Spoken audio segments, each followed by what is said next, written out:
of racial injustice and economic injustice cannot be solved without a radical redistribution of political and economic power.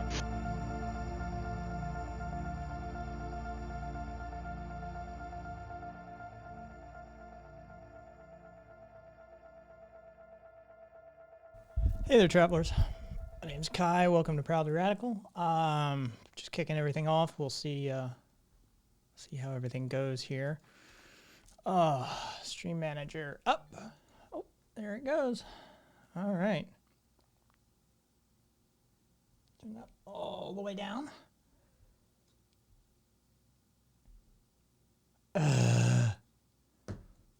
There's the first ad. I fucking hate it. So who are we bashing today? McDonald's. All right, we're talking shit about McDonald's right out of the gate. That's who we're going to talk shit about. And I think, hey, Taco, you're already in there? Jesus Christ. Quick like a motherfucking bunny, yo. Okay. Just, thought I saw a delay on my OBS screen. I was like, what? Okay. Oh, and that's quicker tonight, too. Jesus Christ. Rock on.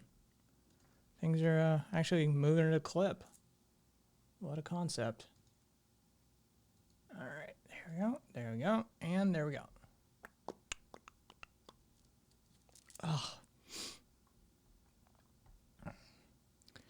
Oh, lordy. My throat is having another time, as it were. The fucking neuropathy is, having a day, having a life. But the last, I'd say 4 or 5 days, it's sort of been ramping up in the back of my throat and the top of my mouth and that sort of thing. That's a new development this year. That's just a motherfucker. Between the hands and the throat, I gotta tell you, it's a bitch. All right, I'm gonna leave Audition open. I'm gonna pull OBS there. There we go. Oh.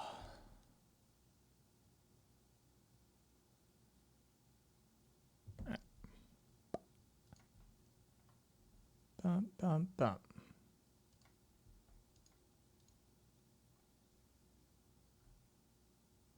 Why does it even matter for me? I'm just looking at the channel point system, or as we're calling it, Soros bucks.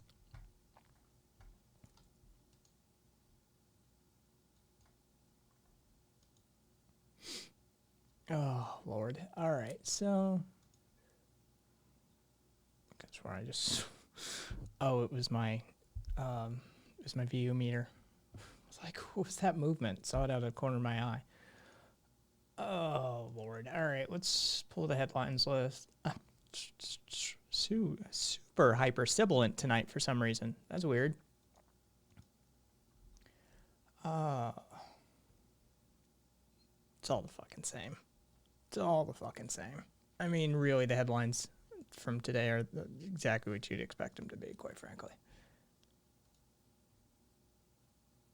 Let me go over there. Oh, that seems to be... Oh, that's a whole thing. Interesting.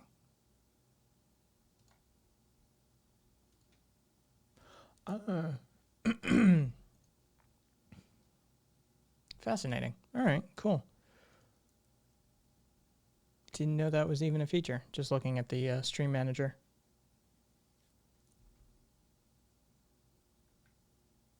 Hey, Schnoops. I'm just getting started. I cold start my stuff because I go from a podcast into the stuff. So all my boys are overseas and they're all halfway drunk anyway. It is how it is tonight. But I'm going to be watching some old anti-communist propaganda a little further in. Anarchy USA was produced by the John Birch Society back in the 60s, I think 66. Yes. That is correct. I did mention that. Oh, fucking hot, too. Dude, living in Vegas, even at night.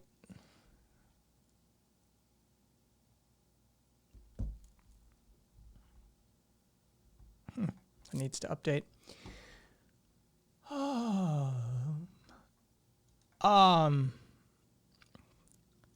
I gotta tell you, I haven't had much success with much of anything. Because I don't eat out, I don't generally, because I don't eat out, most of my food is scratch made, right?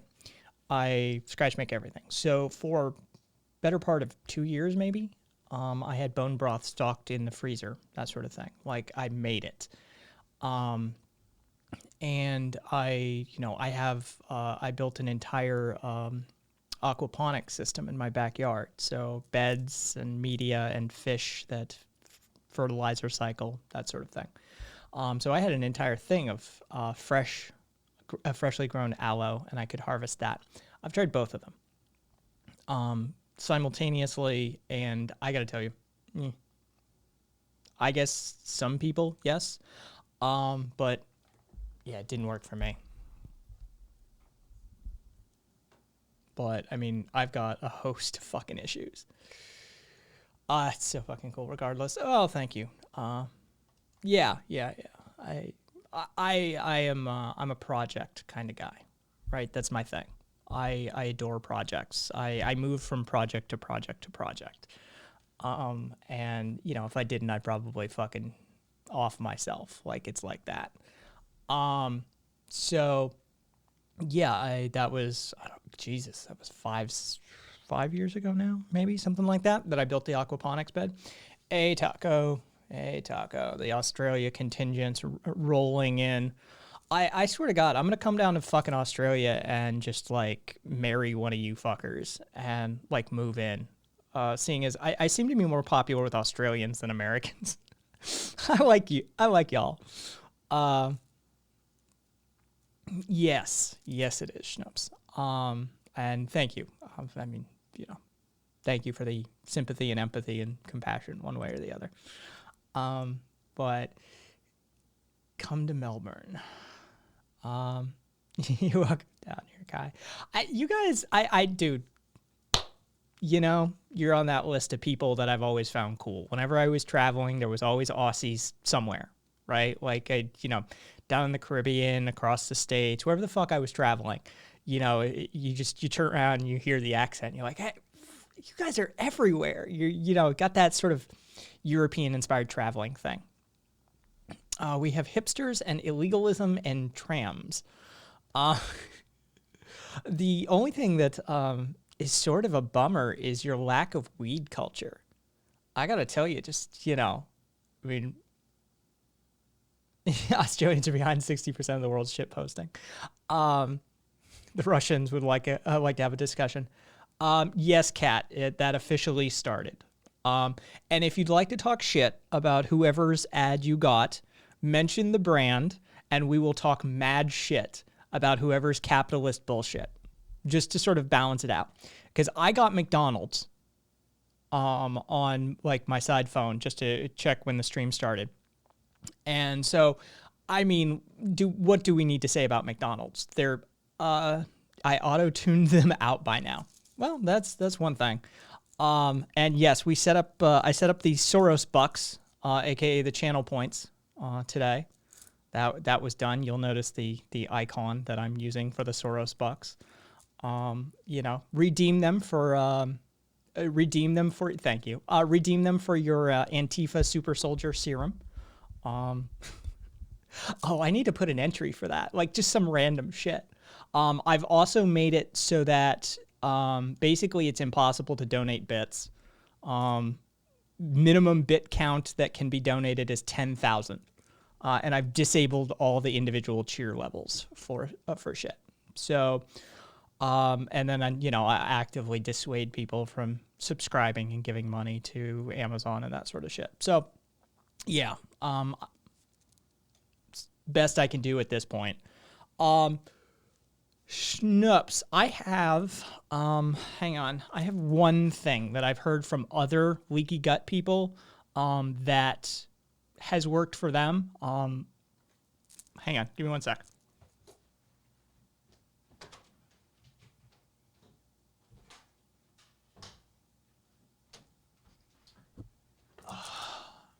All right, I'm back. Yeah. All right. I mean, ignore the brand, right? Like, who gives a shit about the brand?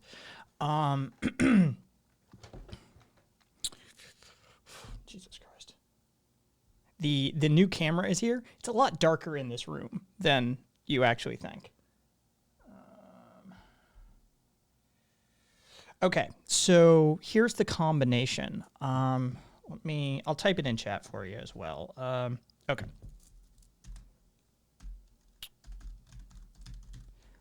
Okay, so the L-glutamine is really important to gut health.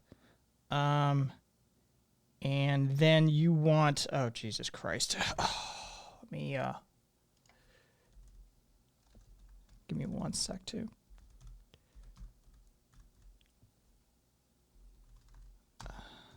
There we go. Okay, and then deglycerized licorice root is another. And then if you do the aloe vera, it's better to just use an extract. Like the one I had was a 200-to-1 extract for the aloe vera. So if you're going to go that route, go that route. And the processed will give you less intestinal discomfort. So there's my sort of non-recommendation recommendation. Not a doctor. But yeah, having spent my life dealing with a whole host of shit, I'm familiar with most of the alternative treatments. Yeah, you're welcome. The glutamine is really important for a whole bunch of stuff, so feel free to supplement that either way. Let's see. Oh, god damn, that's bright. Yeah, I'm gonna have to fucking flip that. I take it in powder. It's cheaper to get it in powder than capsule. You're gonna spend 2 to 3 times usually the cost in capsule or tablet form as opposed to the powder. Just get from a bulk fitness company supplement, right? Like L-glutamine is used by fitness freaks. So you can get like a fucking container's worth for, 20-ish bucks, something like that. And just put it in a smoothie or a drink or something like that. That's the way I'd get it. That's far more cost effective. And if you don't want to take it that way, get an encapsulator. You can make your own pills. Buy the capsules. Gets a little fucking thing. You scrape the stuff across. You pack it down. You put the caps. It's it's totally doable if that's your thing. Personally, for me, it's a waste of time.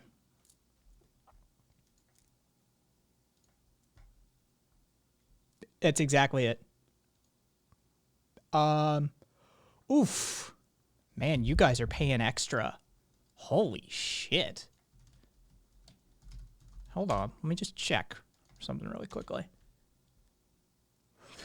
That is twice the price that we would pay. Holy shit. Living on an island's a motherfucker. So I can't compare that effectively based on, let's see, Australia, iHerb.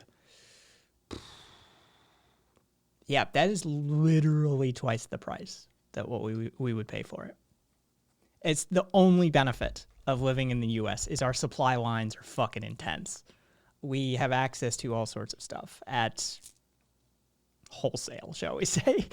Yeah, everything costs heaps. That's why we have such a high rate of poverty despite being a super wealthy country. Oh, ours is because we hate people. You buy cheap shit here, no problem. We just despise people. Yeah. Fucking, being an American, I swear to God. So did everybody follow our news? We're rioting the streets right now. Shit's snapping off. I mean, there's tons of anecdotal incidents that we could talk about. We could talk about the protesters that crossed the line in Los Angeles and attacked a random car that was just trying to get by them. Didn't slam into them. They attacked it. Fucking, they started banging on the dude's windows and shit. The guy was like, I gotta get the fuck out of here. And he got the fuck out of there. They parted for him. He didn't hit anybody. And so they hit like a truck and a Mustang chased him down the street and pulled in front of him, and they started like destroying the dude's car. Like it's starting to snap off here. Yeah, we're starting to hit those Rodney King 1990 levels of social anxiety, shall we call it? I can pull the list right now. Hang on. I will attempt to get you the list. Give me 1 second.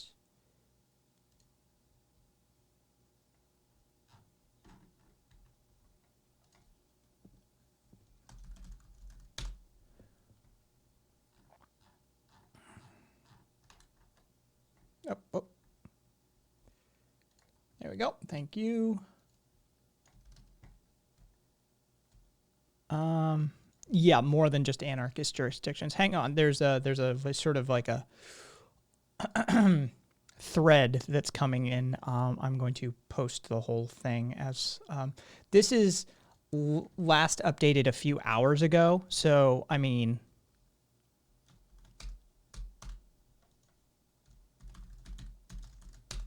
okay.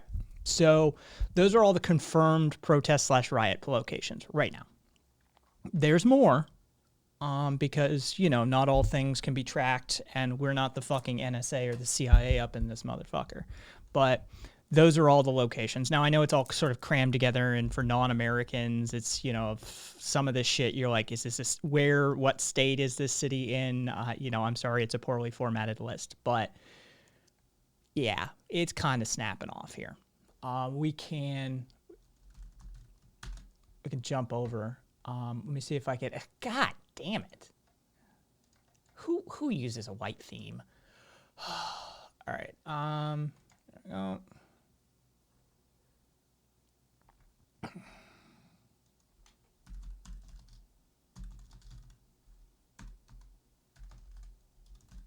We'll see if we can't. Yeah, ABC7 had it the best. All right, so we're gonna step through this. This is the incident I was talking about. Now, don't let me telling about this. Yes, this is 100% because of the Breonna Taylor case. Yes. So I don't know if you noticed when I came in last night, I said, well, it was an interesting day in the United States. It was the very first thing I said. Yes, it's snapping the fuck off. Okay, so here's what you want to look at, right?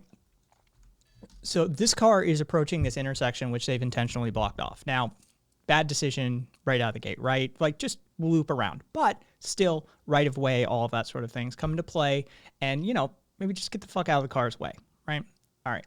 So, guy eases in, and you can see this guy right here peels off. He's got his back turned, and he suddenly turns around and starts attacking the car like a goddamn madman.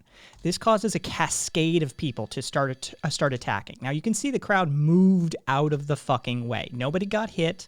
Nobody got hurt. They're literally just attacking this dude's car. Now, as soon as he's clear, he's fucking gunning it, right? Like, I'm getting the fuck out of here before they, like, rip me apart, right?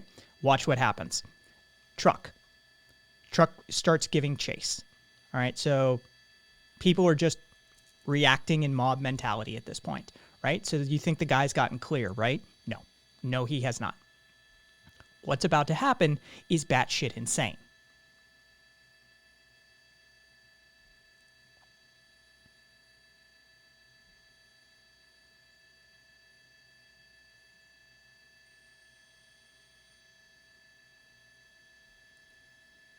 This is not good praxis. This is what Fox News will show over and over and over on a loop to condemn all protesters. This is what will be shown. Now there's another car. They're trying to grab the driver of the car. They are trying to remove the driver from the vehicle. Really quick. That pickup pulled right in front of the Notice the flag, Black Lives Matter, swinging in the breeze as they attack the car. This is perfect optics for Fox News. car. Now you have protesters beating up that driver, trying to get through the crowd. And here he goes again. He's stepping on it, and they're going to follow him. Look at that. Multiple protest vehicles that chased him up the block, tried to pull the driver out of the vehicle. and now the driver speeding down, I think that's El Centro Avenue. Time to get the fuck out, right? Oh, yeah. Schnups, this is terrible praxis.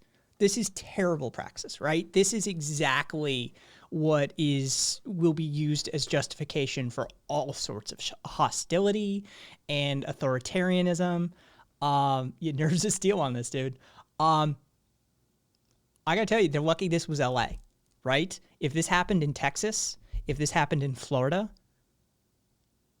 there would have been a gun in that car. They would have taken a round or three to the face, and the driver wouldn't have hesitated, especially in Florida. Per the story we covered the other day, how Florida is attempting to give drivers immunity for running over protesters in the street, they would have fucking gunned it and just straight up. This is horrible praxis. But yeah.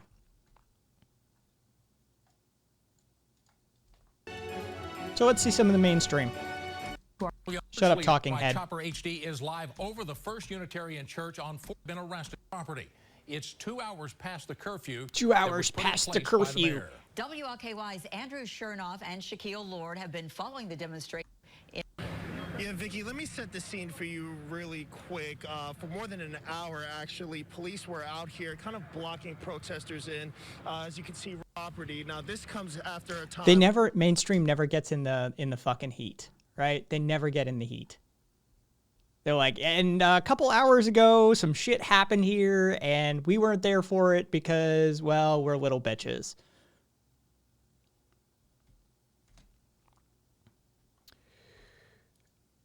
Yeah, at some point we just got to accept that stepping out of the way is the best route of action in these cases. Dude. It was absolute batshit insane. When that came across my feed, I was like, "Oh, this'll be the video I see on Fox News." It's not that they're little bitches. It's if they filmed it happening, they would make the cops look bad. Little column A, little column B. Most of those guys are not, war correspondents or investigative journalists. They're talking heads, right? They're not strapping in the helo for a hot landing in Fallujah, right? That's not their gig. And so, little column A, little column B. But I grant you that, yes. So that's oh god, I didn't mean to do that again.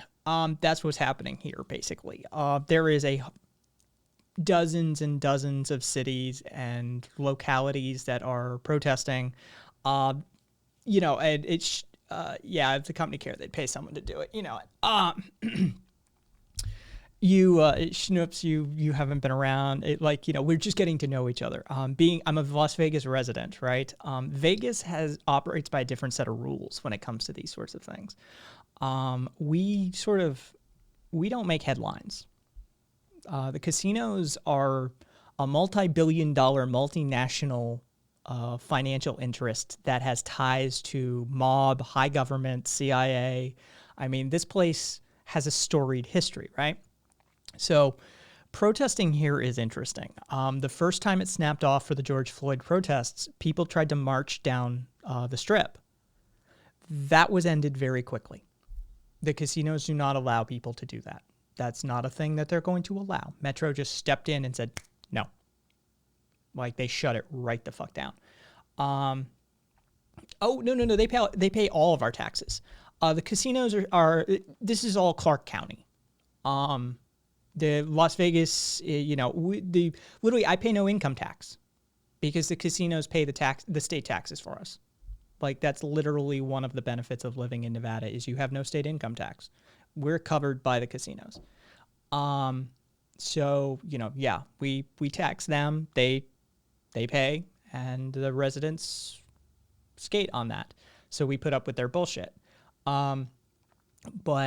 So when it snapped off last night, we went looking to see how many people. An estimate of 50 people for a town of, I think we're 2 point some million people at this point.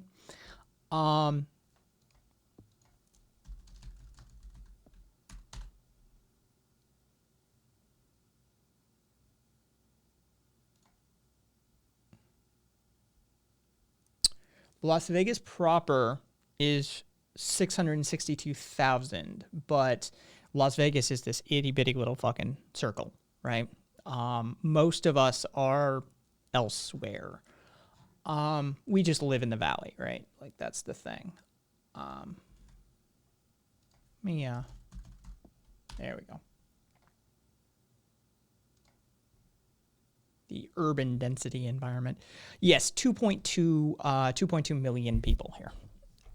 So yeah, we don't protest. Metro don't play. Las Vegas Metropolitan Police Department has a legendary history of shooting and for many years, Metro was the highest officer-involved shooting rate in the nation. That includes NYPD, LAPD, and Chicago PD. All right? Nobody even talked about it. They cleaned up their act to a certain degree, but during one of the last shootings that really became a scandal here, we found out that they had a department solely dedicated to dragging a shooting victim's name through the mud.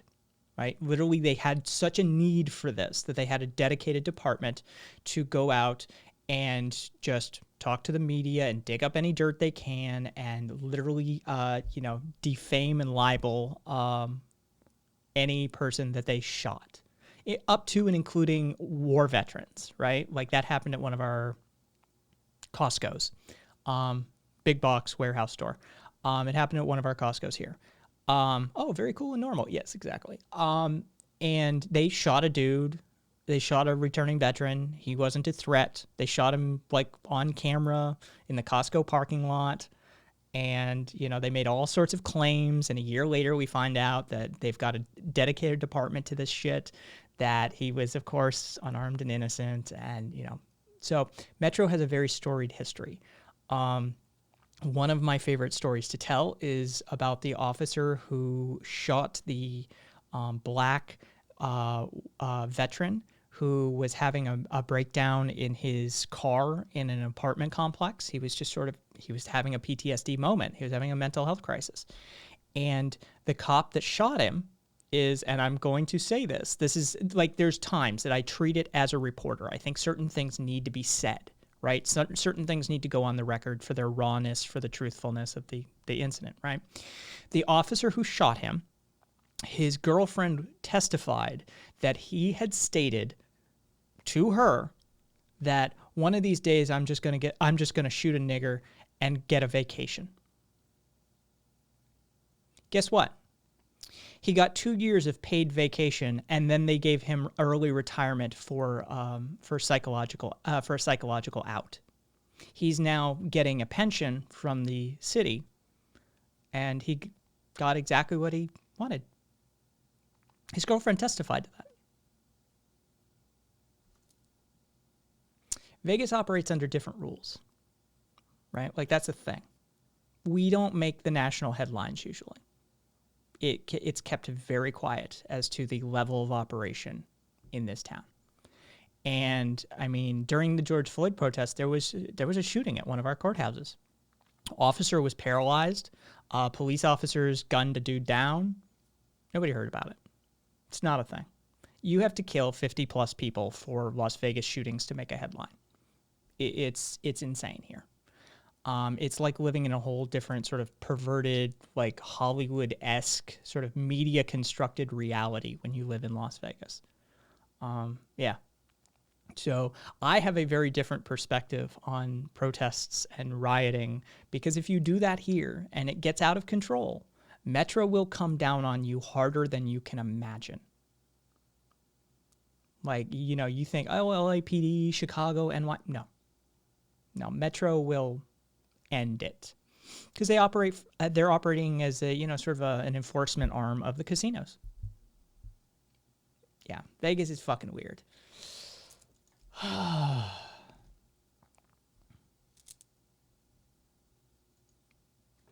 This place, I often describe this place as the front lines of a sort of it's the equivalent of a forward operating base for the war on your soul. Right? Like that's what Vegas is. If you can survive Vegas with you intact, then really nothing can harm you as far as spiritual, sort of emotive, internal dynamics of you. If you can survive this place, you're fine. Our mayor for many years, a guy by the name of Oscar Goodman, and he was a mob attorney, just straight up. He was an attorney for the mob. He's a gin and vodka spokesman. He's no longer our mayor. His wife is our mayor now. And she's coming up on a term limit in 2024, and we pretty much assume that their son will be our next mayor. It's insane. Protesters is supposed to be a show of force and implied threat of what you can organize if they push things further. But now the protest is that most people can organize. Yeah, it's solidarity, organization. These are not things Americans have. Like, we lost that lesson, right? Like the Alinsky 60s civil rights, that sort of thing. You should have elected Hunter S. Thompson when he ran.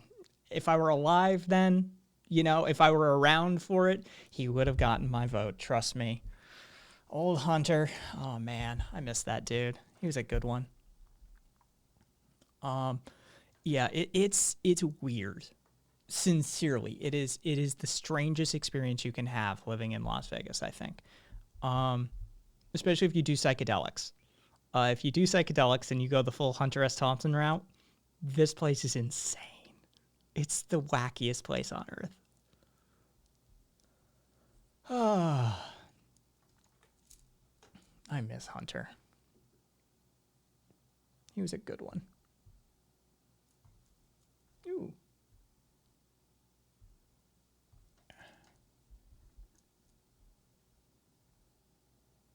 Cool. All right. Just wanted to check something there.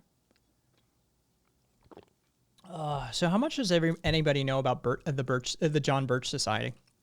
So I know I got Kat will know.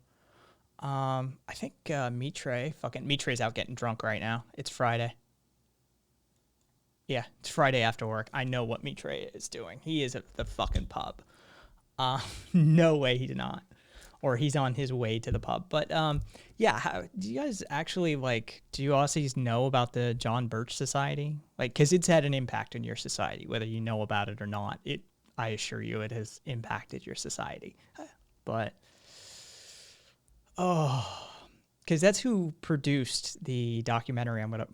Pseudo documentary. I'm gonna go meet him soon. Says Taka. Jesus Christ. Keep it in your pants.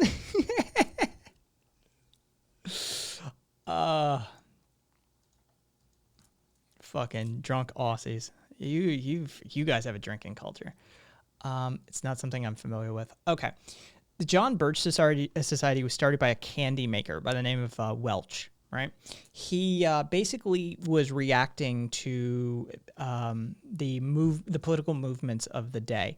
He felt that he was okay, so I don't know, our stoner culture is as big as our drinking culture, but your weed sucks. Sorry, I'm a cannabis snob. I've got the best shit at my disposal. There's no way not to be. I'm jaded. The John Birch Society is the OG Tea Party movement. So if you remember the Tea Party movement in America from a few years ago, John Birch Society is the OG Tea Partiers. All right. Started by this candy maker by the name of Welch. He basically felt that society was moving too far to the left. And not just society, but the Republicans. Okay. This is a guy who looked at, the Eisenhower era Republicans and said, you're too far to the left. You're losing your conservative roots. And he tried to, it's true, all our drugs are dog shit except psychedelics. He tried to essentially slide the Overton window further right. Okay, so he wanted an end to this burgeoning welfare state. He wanted an end to civil rights, the civil rights movement. He wanted an end to basically civil rights, quite frankly. He was an ardent believer that there was all of these, I have thoughts on that. I'd rather not, fair enough. he hated immigration. He hated same-sex stuff. He hated, like, this dude was OG conservative, like Burkean conservative, right? Might as well be a monarchist. And started this society. Now, they had a whole bunch of conspiracy theories, right? Like, this is the sort of like near origin point for the modern American conspiracy theory obsessed Republican right-wing conservative branch of politics. They believed that Dwight Eisenhower, you know, General President Dwight D. Eisenhower, the one who warned us about the military-industrial complex, that guy, he believed that he was a communist agent and that our Supreme Court Justice, it was Chief Justice Earl Warren, was a communist agent. Okay? The John Birch Society is wacky. They're fucking wacky. Fred Koch, as in the Koch brothers, as in their father, was one of the original 11 members of the John Birch Society. Okay, this is sort of the origin story for the Koch brothers, and why they were the way they were is because of their father Fred. You know, there's a lot of shitty Freds from that era. Fred Trump, Fred Koch, a bunch of Freds really fucked us. They were essentially a very sort of fringe group, but it spread, right? It gained this sort of national status with, just like the Trump shit did, right? You have these sort of oppressed white people who feel that, you know, outsiders and women and gays and blacks, not so much gays at that point, quite frankly, but blacks and women and communists were undermining their way of life. And so the lowest common denominator starts picking up this rhetoric, and the civil rights movement sort of burgeons, and this becomes the fertilizer. This becomes the ground in which the John Birch Society plants their seeds. And the documentary I want to watch tonight is called Anarchy USA. It is a pseudo-documentary propaganda film produced by the John Birch Society that is recognized historically to be propaganda. It's distinctly anti-communist, anti-black propaganda. And it is... you can find it on C-SPAN. You can find it in government archives. You can find it. It's one of those films that has historical recognition due to its overt propaganda. And I mean, they didn't hide it. They did not hide it. And it's really fascinating because it's this sort of return to the McCarthy-esque style of the communists are out to get us, and every single thing that I don't trust or I don't like or that I'm suspicious of in the slightest is suddenly communistic. It's all the commies coming to get us. It's all Red Scare tactics shit. And the conflation of the communist invasion with the civil rights movement has this marvelous overlap of racist Red Scare fear. And so yeah, I thought it was worth watching, especially given the context of what's happening now today. This sort of resurgence of the anti-communist, anti-socialist, anti-anarchist rhetoric surrounding a sort of civil rights upheaval. I thought it was relevant, shall we say. Yeah.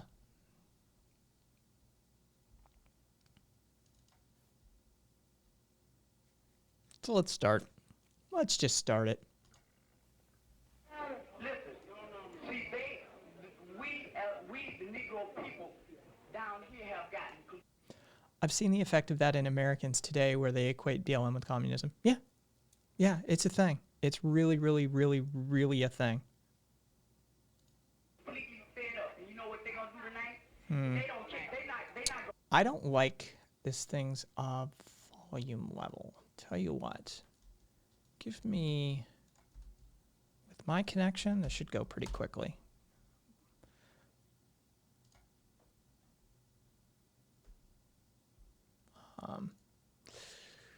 And I'm going to do, all right. So what I'm going to do is I'm just going to grab this to my desktop and crank the volume past what YouTube will let me crank it to. And by the way, that is exactly how the movie starts. It literally just dumps in. Desktop. There we go. Oh, that's nothing.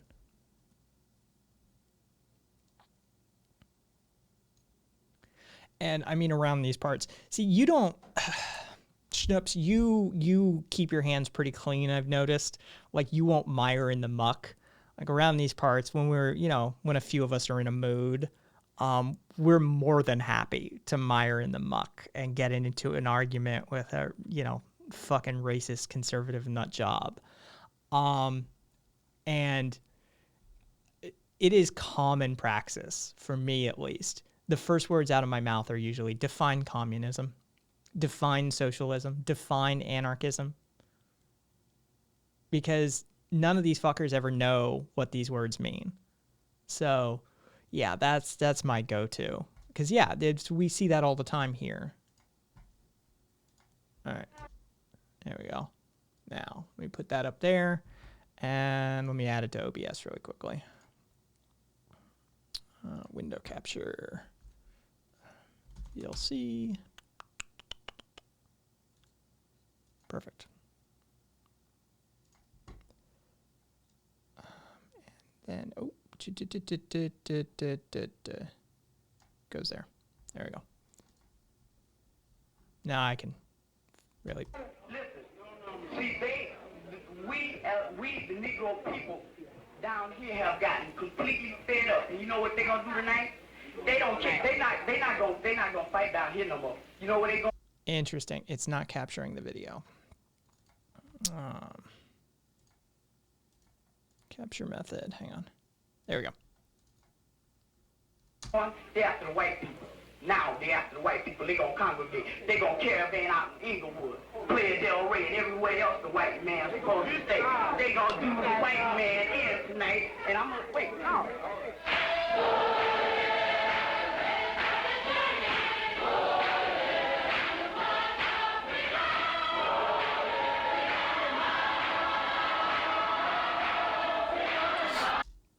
I do a May Day thing, like, May 1st.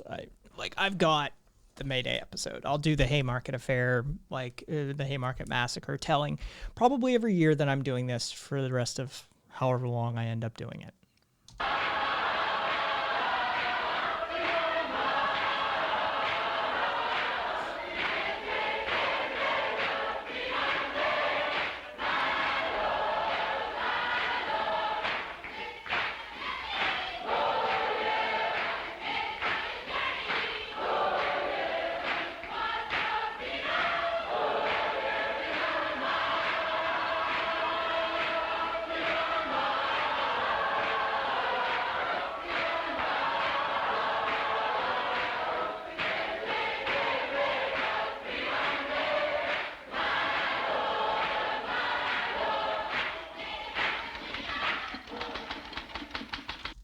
You're going to love this definition.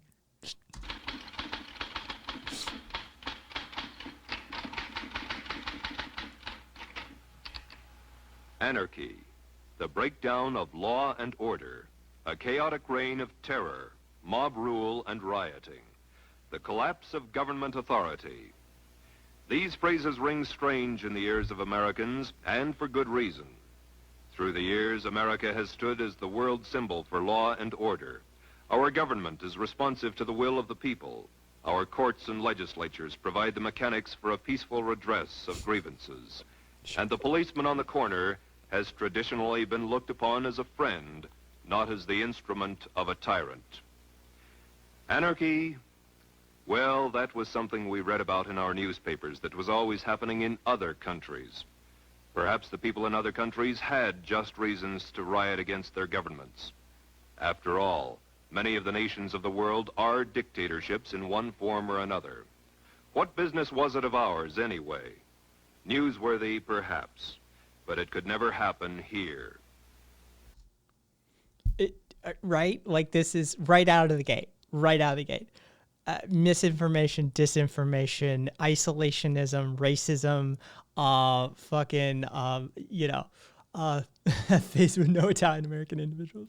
Yeah, dude, this movie is great, right? Like, this is, for an anarchist, this is like Reefer Madness.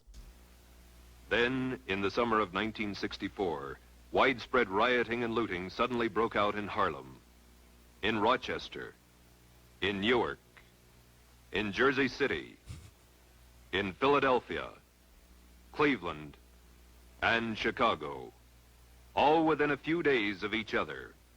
It was as though an unseen hand had given the signal. Cue the conspiracy theory. Then, on August 18th, 1965, guns replaced nightsticks in the hands of law enforcement officers as the Watts area of Los Angeles literally burst into a cauldron of insurrection. Thousands of rioters roamed the streets both night and day, smashing and looting, and setting the torch to over 50 square miles of the city. Hidden snipers held police and firefighters at bay as fires raged unabated. At least 35 Americans died in the violence and gunfire. The sheer magnitude of this monstrous madness strained the abilities of the civil authorities, and the California National Guard was sent to Watts with orders to quell the violence with brute force if necessary. The spectacle of American soldiers shooting it out with American civilians was even more shocking than the rioting itself. The nation was stunned and horrified. No smugness now. This time, it wasn't a... I think in this instance, they may be just saying Americans, but we'd have to look up the statistics from the Watts riots and see how many people died externally to this documentary to verify those numbers. Because if we come back with like 150, then we know they were only counting whites. Foreign country. This time, it was Anarchy USA. The degree of communist influence in these riots has been subject of much discussion and controversy. For a solution to this controversy, let's review the events of recent years, both at home and abroad, in light of the communists' own... Nope, they were just counting Americans. 34 dead. ...plans for world conquest. The communists disdain to conceal their views and aims. They openly declare that their ends can only be attained by the forcible overthrow of all existing social conditions. The most powerful enemy can be conquered only by exerting the utmost effort and by thoroughly, carefully, attentively, and skillfully taking advantage of even the smallest rift, of every antagonism of interest among the various groups or types within the various countries. Divide the people. Split them into quarreling factions, fighting among themselves rather than their common enemy. This is the comrades' first rule for the conquest of any country. For well do they know from long experience that the nation so divided and weakened can be easily conquered from within. For Mao Zedong, finding the point upon which to divide the people of China and create a revolution was comparatively simple. The Chinese for centuries had been principally tillers of the soil, eking a meager livelihood from land they did not always own and for which they paid tribute to landlords who generally had large holdings. Not like here, right? Strong backs and legs were requisite to survival for the great masses who provided the power for China's limited and primitive industry and agrarian economy. There's that primitive. They always roll it out. A new regime promised reforms, but the communists were not interested in reform. They were dedicated to revolution. Because of the dissension and sabotage created by the insurrectionists and the reticence of some of the landlords and merchants to change the established traditions, the reforms were slow in coming. And so the rich and well-to-do were inclined to stay rich and well-to-do, and the lot of the poor fared only slightly better. And a minority of the Chinese peasants accepted the idea so subtly planted and avidly nurtured by the communist leaders. The so-called enemy of the people had been identified. It was the landlord. He was the cause of the misery and injustice. And so the point of division for the Chinese people was established.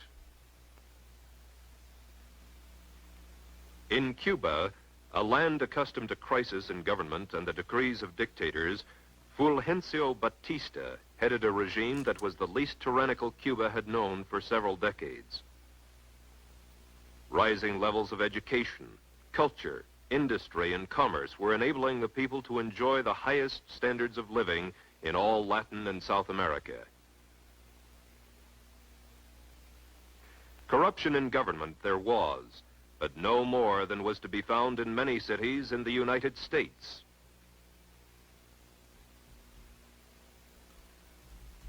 Fidel Castro, a young, well-trained communist revolutionary with much experience, seized upon the issue of corruption in government as he undertook the creation of his revolution. It was the government, said Castro. The government was responsible for the problems and oppression felt by the people. It was the dictator and his followers. It was the Batistianos. They were the enemy. You know, the U.S.-backed dictatorship. That's unique, right? We've never done that before. In Cuba, as in all countries, there were the poor and the poorly educated who labored in the fields. Castro promised agrarian reform, which focused the discontent of the rural community upon the latifundista. They, too, were the enemy.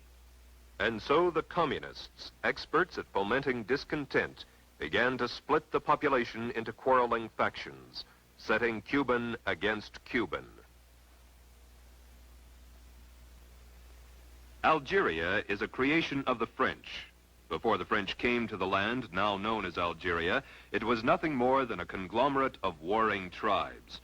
Their constant fighting among themselves for the best pasture land each spring and the best barley land each autumn kept the native population of the area at about 1,500,000 for 14 centuries.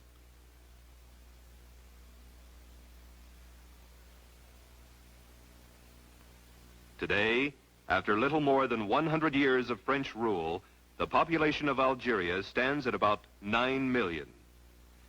Under French dominion, the Algerian nation grew and prospered.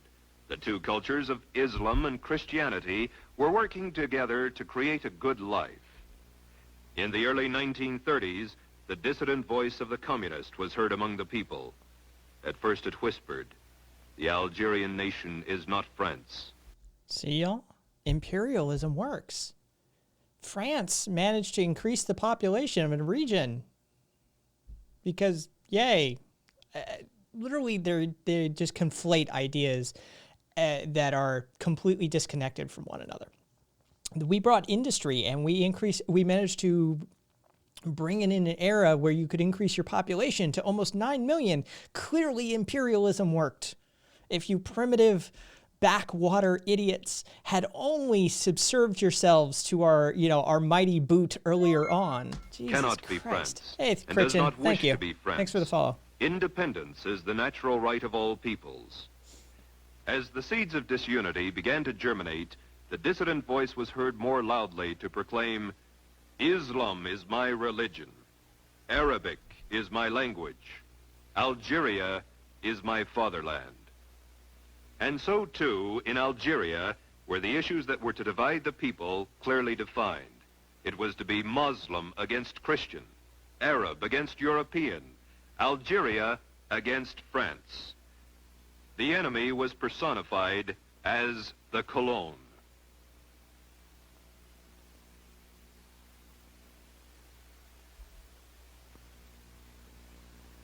With phase one, that of dividing the population, completed, the revolutionists were ready to move into phase two of the communist blueprint for takeover. Create the appearance of popular support. In every country now part of the Red Slave Empire, the actual number of Communist Party members at the time of takeover has been less than 1% of the total population. The Red Slave Empire. Just thought I'd run that by you again. As Lenin phrased it, communism must be built with non-communist hands. by cleverly beguiling thousands of well-intentioned people into unwittingly supporting the revolutionary program, the dedicated 1% can trick the 99% into surrendering their birthright. This they do by hiding the true communist objectives behind appealing slogans and pretended humanitarian goals. Like winning their hearts and minds and bringing democracy to them. And we're number one. We're the freest nation in the world, the leader of the free world. You know, stuff like that. As Stalin explained, the revolutionary accepts reform in order to use it as a cover for his illegal work. In China, the propaganda mills were active in championing Mao's agrarian reform. The propagandists portrayed in vivid detail the hardships and injustices of the Chinese peasant. The communists popularized the slogan, "Land to the tiller." Mao Zedong exclaimed, "We are not striving for the social and political communism of Russia. Rather, we prefer to think of what we are doing as something Lincoln fought for in the Civil War, the liberation of slaves." In the United States, those books which praised Mao Zedong as non-communist and an agrarian reformer were advocated reading, and some even became book club selections. It was later revealed that many of the pro-communist books and articles were written and reviewed in this country by communists. The American people, unaware of the treachery, were conditioned to accept the enslavement of China's millions.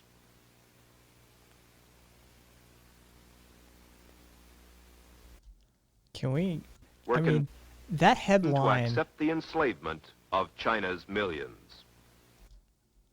Nope. That headline could easily be a clickbait article. Is China washed up? Cubans rallied round the slogan, "Patria o muerte." But perhaps the most widely used slogan was the one later to be used in Haiti and Venezuela, and still later in English in the United States. "Venceremos." We shall overcome.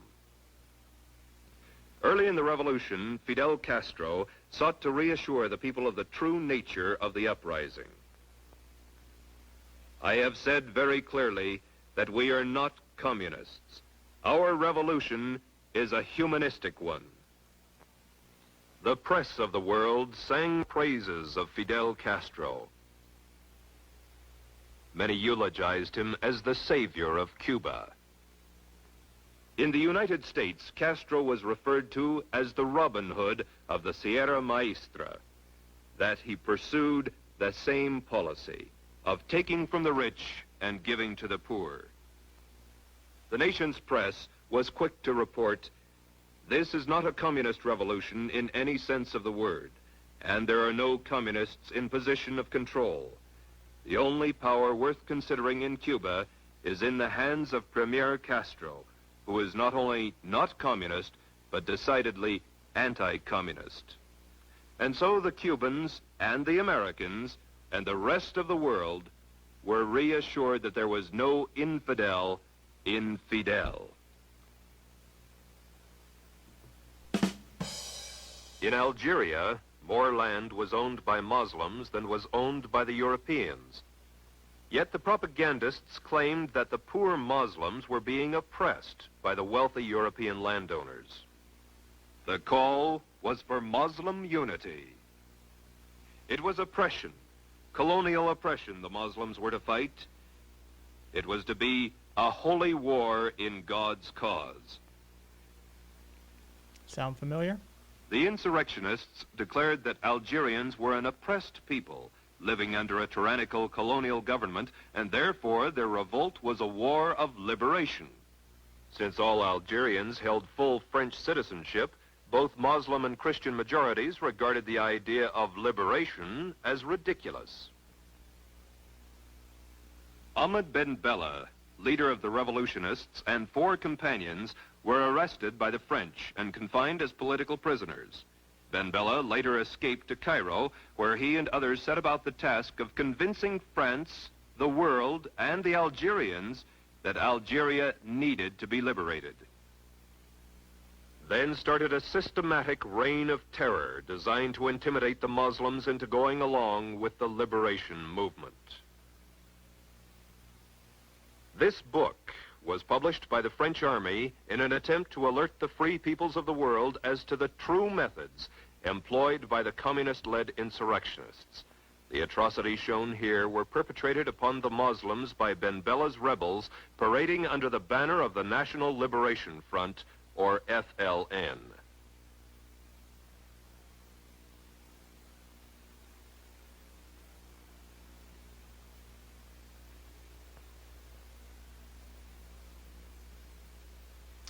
Nothing says oppressive propaganda than gratuitous shots of victims, slightly mischaracterized.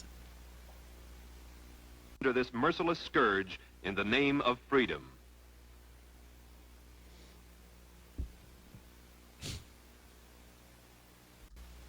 The French army was accused of police brutality.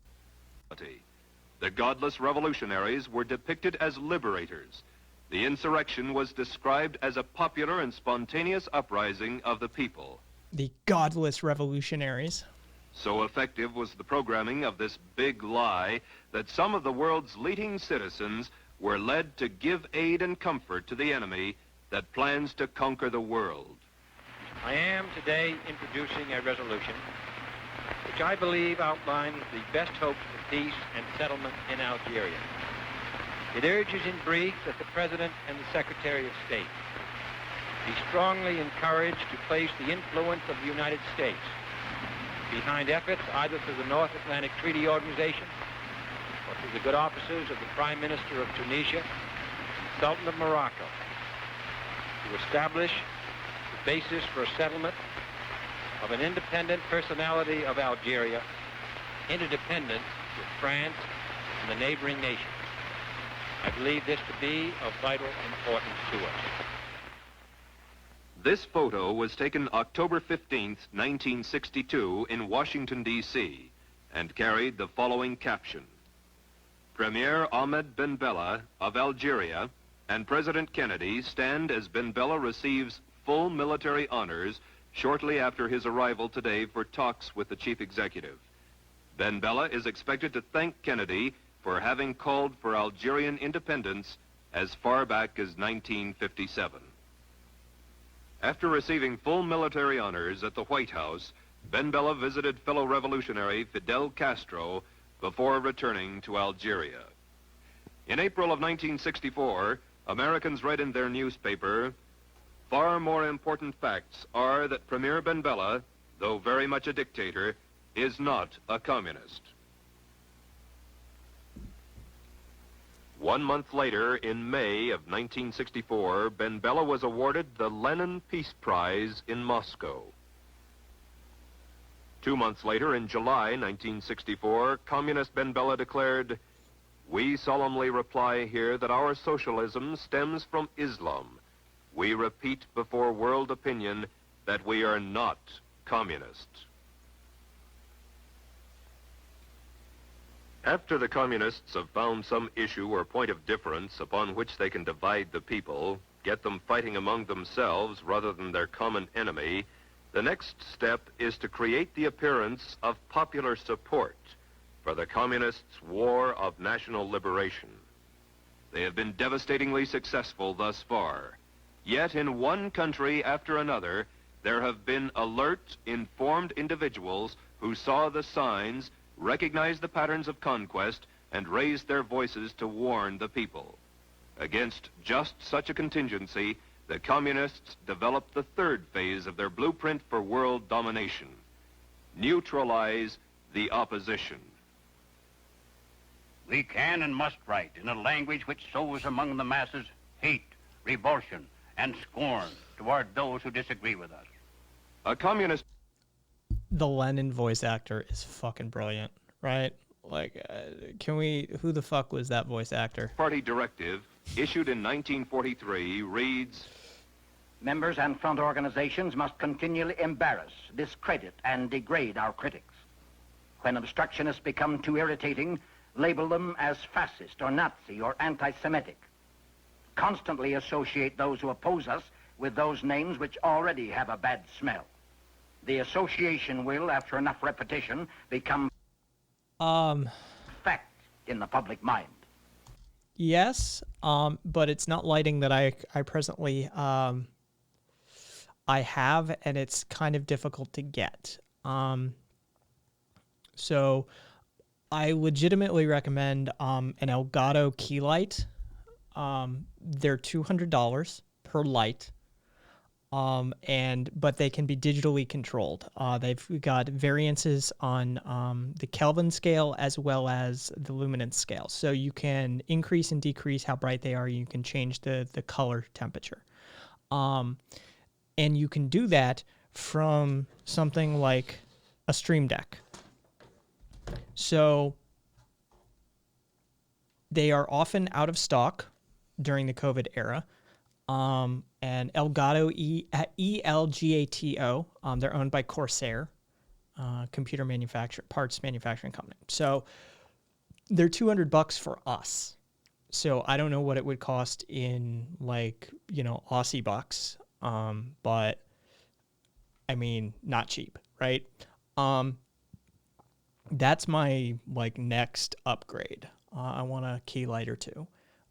But short of that, one really sort of bright, high Kelvin white light, and then a yellowish, kind of warmish light. It's $270 for you. Yeah, there you go.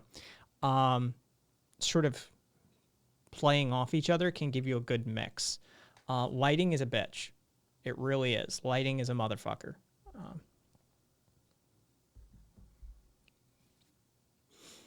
There's all sorts of cheap options, and they'll get you exactly what you expect. I'm just trying to think of your setup. You're in a room, you use a side cam, just sort of like I do. A ring light wouldn't work well for you because you're not staring right into the camera and shit like that, right? You're focused on the monitor much like I am all the time. So a ring light wouldn't work well. A key light is basically the territory you need to be in. And so, yeah, there's a few manufacturers of LED key light panels and that sort of thing. Let me look really fast.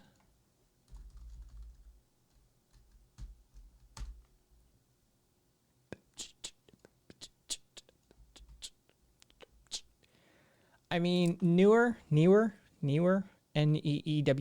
makes a pair of them for like $41 for like on our side of the pond, as it were, but they're pretty shitty. I have a pair of them, and they are harsh white, and they're difficult to deal with. Legitimately,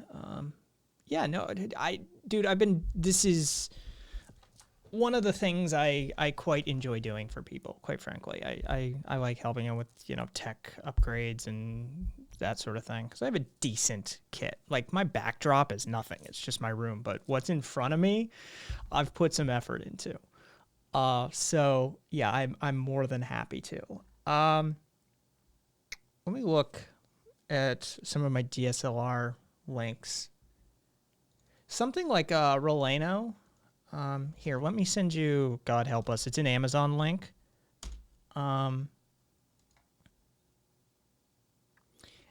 That at least changes temperature and changes brightness, right? So that is something in the territory that you're going to want, because sometimes, based on all your other lighting, the light on your face may become too harsh. It may wash you out, that sort of thing. So you want to adjust not only the brightness, but the temperature. So yeah, it's something that you can adjust the Kelvin scale as well as brightness on is what you're after. And that does it, and it's not stupidly expensive. BORTAC is in Portland. You got, I love my Stream Deck. Don't get the small one. Spring for the XL.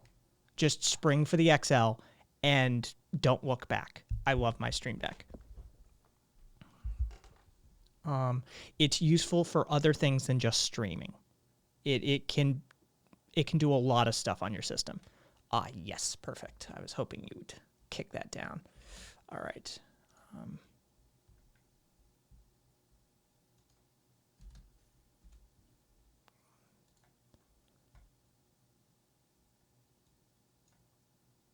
Ugh. All right, there we go. Who uses white modes? All right. It's BORTAC. Logo right there. I mean, it's not the BORTAC logo, it's the ICE logo. But that's BORTAC.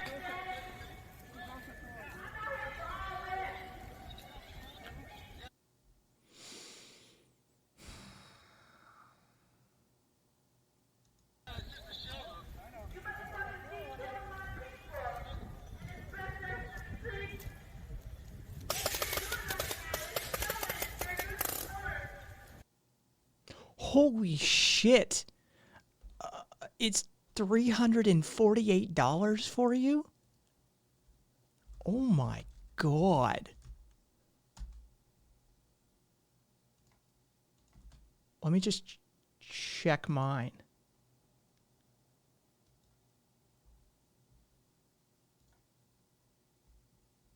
Oof. That's $100 more than what it costs for me. Holy shit, I'm not moving to Australia. Y'all motherfuckers, everything costs more. Like, literally 30% more. Oof. That's unfortunate.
I love the dude with the paintball pepper gun.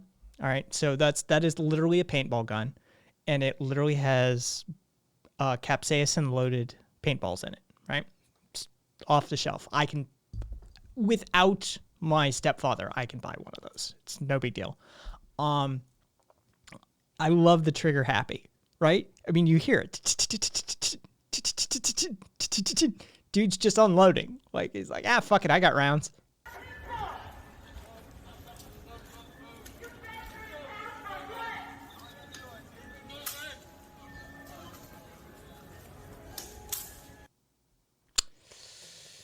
Well, yeah, somebody should put the march on it.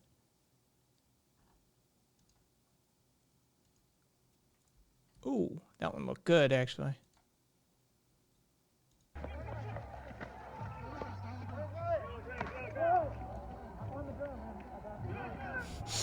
I love it. On the ground. On the ground. He has literally taken this person, slammed them face first into the ground, just on their back, yelling on the ground. I love these idiots.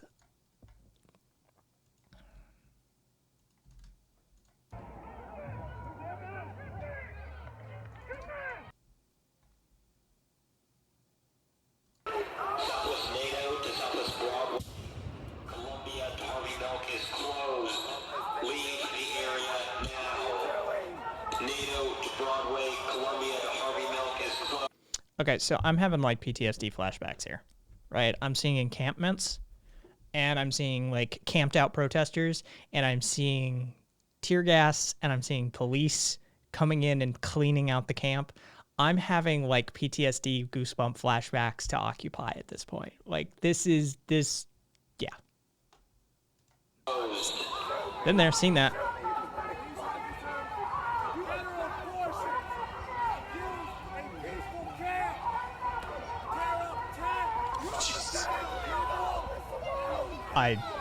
I just caught the beginning of it as I loaded it in the background.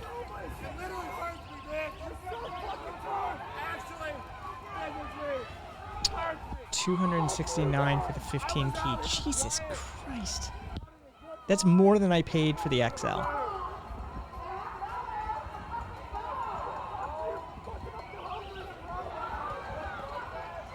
Disperse from the area. Move west. Is riot. Southwest NATO to Southwest Broadway. Columbia to Harvey Milk is closed. Leave the area. Jesus goddamn Christ.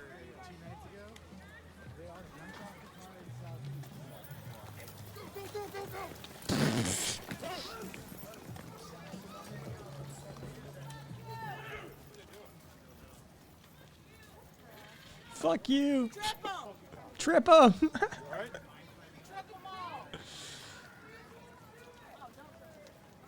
Yeah, what were they doing?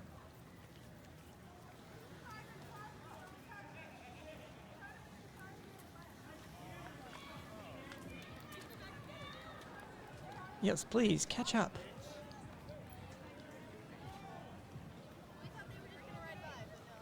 Oh, Jesus Christ.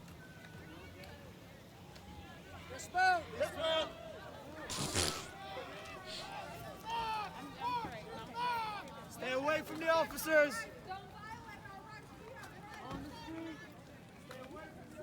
Yeah, they look like the good guys.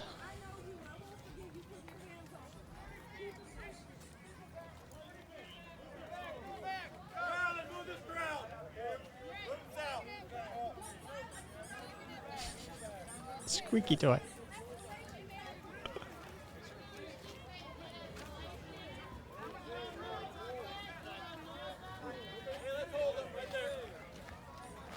Just grab a couple random people.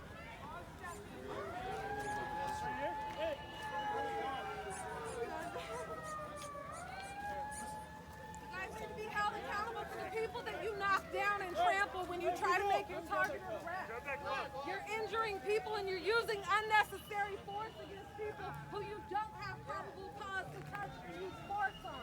Use your de-escalation tactics. Hey, slightly.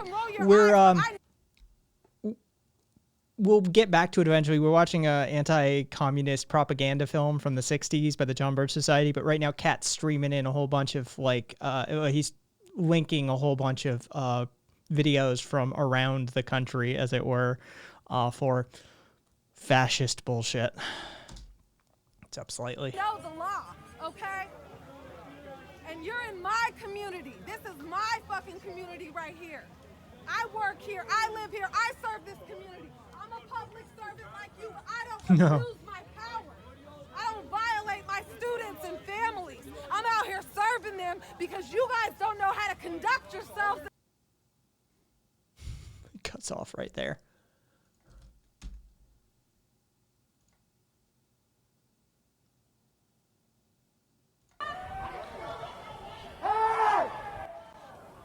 Easy.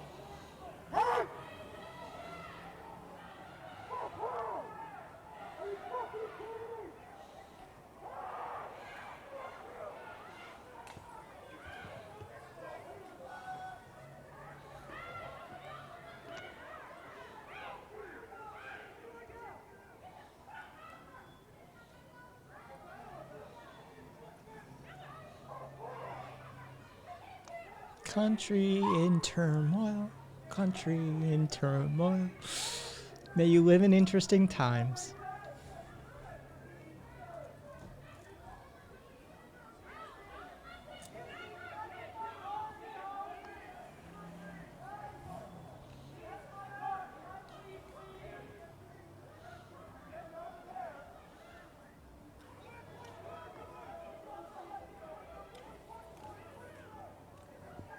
See, this is not what you call overwhelming, like, protest force.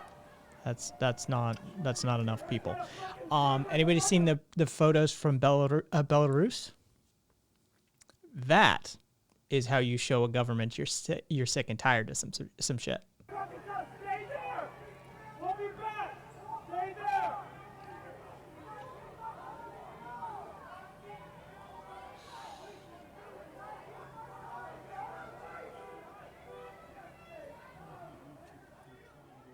All right, now let's look at the bad optics. Crazy what you can find on the cesspool that is Twitter. No, it's a complete cesspool, but I'm not denying that, you know, it's a drove of content.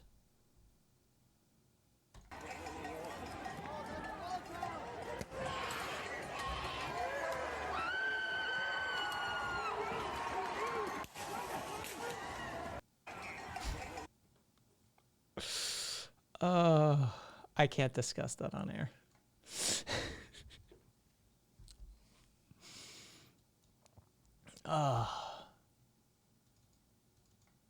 There we go. All right.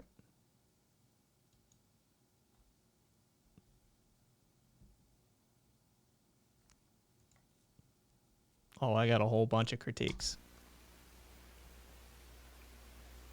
In China, the formula worked well. The word landlord became almost an invective. As it is now.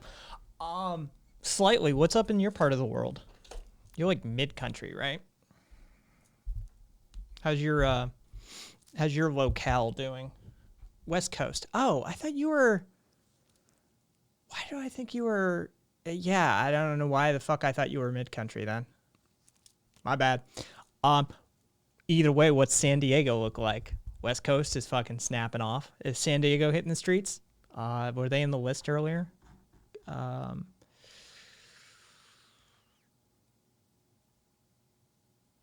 They're not one of the major protest locations, but yeah, only 10 people arrested last night. That's not bad. Hey, Cat is my Jamie. Hey, Cat, pull that up. Let's see what San Diego's protest looks like.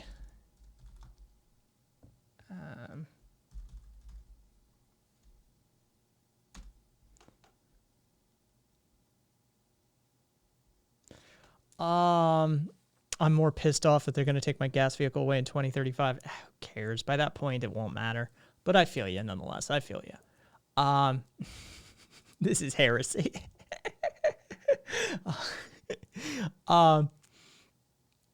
The only protests here are anti-lockdown, anti-mask. I know, Schnoops. And Mitre gets very touchy about that stuff. I hang out on, was it Humdinger and EOL and let's see, there's 1/3, it's yours as well. So there's 4 Aussie streams that I check out on a fairly regular basis. And most of the protests here right now have to do with local government trying to keep businesses closed. Interesting. So yeah, that's, I am slightly in touch with, I'm becoming more and more in touch with Australia's news cycle as I do this, because you Aussies populate a significant portion of the viewership and my community at this point. I've got 3, 4, 5 Aussies or something like that. Yeah. Australia's news is fucking with me. Is fucking nuts. I'm sorry. It says Schnoops. Even government within local government are at each other's throats as slightly. And I'm saying this is somebody who actually fucking insane. You know, sit down, kids, and let the big boys show you how you do it. Swing that American dick. But that's good slightly. That's what's happening there for you, because right now the optics are terrible. All right. How do I want to do this? Okay.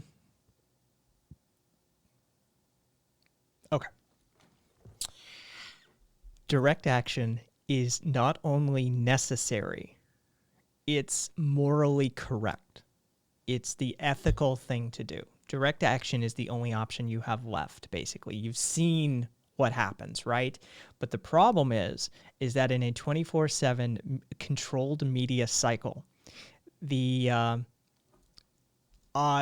know about Pauline Hanson. What has she done now is my question. In a 24/7 media cycle,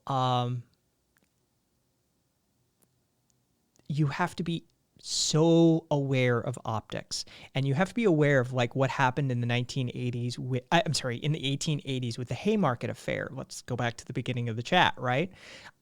They drug anarchists immediately through the mud, even though there's questions as to whether the anarchists were even involved, whether it was the Pinkertons, whether it was the police department. There's all sorts of questions going on there. But the media cycle kicked up even in the late 1800s and immediately drug the middle class over to that positioning. And so when you show a white Prius trying to just drive down the street getting attacked, when you show a Molotov being poorly thrown at the feet of the police, when you show these sorts of images and you put the like, and then the fucking, the scary narrator comes over and the Americans were afraid for their lives, that sort of shit, people just snap right in line. So we need a praxis that is conscious of the propagandized media cycle. And unfortunately, a lot of people aren't taking that into account at present. And this is where I start to come across I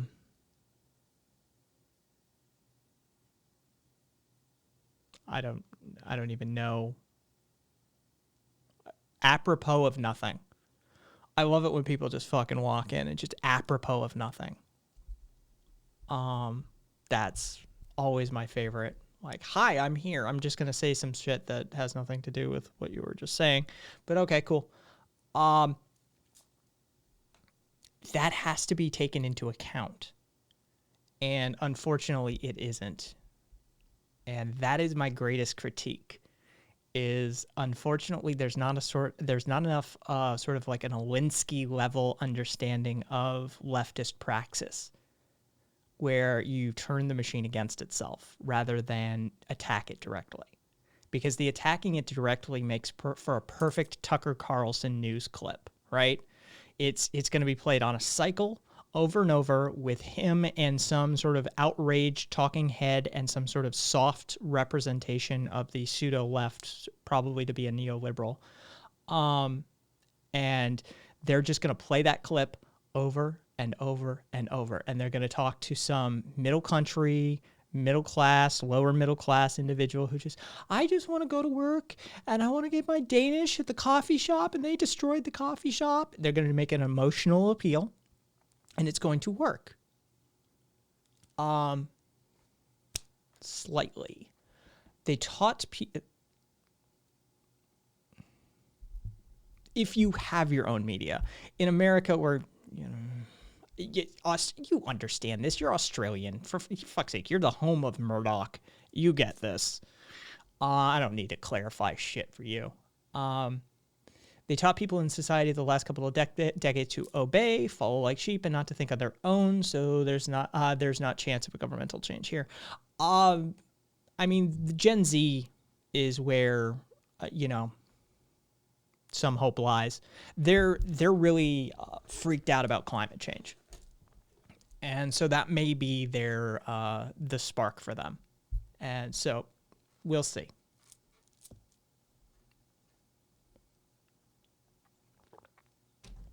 But the system has a sort of it grinds slowly, but ever so finely, right? It will wear them down.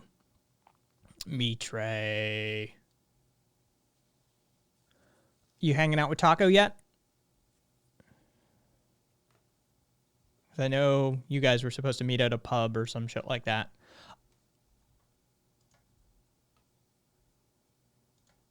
In an hour or so. Okay, cool. Hey there, Mitre. Yeah, we're screwed here. But places like Mexico and Lebanon don't have that media cycle. And exactly. But I mean, that's the thing. Is the system here well set up and well designed. There's no, I mean, I often marvel in its efficiency and its efficacy.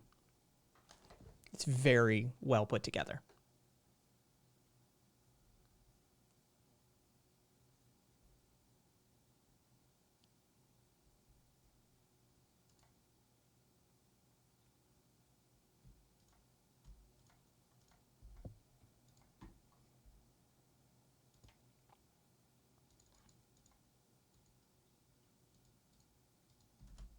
Interesting. Good thing about Australia is that we have an absolute fuckload of empty space. There's a lot you can do. Nobody will ever say. Same for the U.S., but I mean, the fact of the matter is doesn't matter. We've got tons of open space. Tons of open space. Trust me. Like, we really do. We've got a higher population density. Yeah, blah, blah, blah, blah, blah. But I gotta tell you, by 19, I had visited 48 out of the 48 of the states. And there's tons of open space in this country. Tons of mountains, tons of forest, tons of desert, tons of places to get lost if you so choose. Yeah, but it's on an island in the middle of nowhere. This is my point, guys.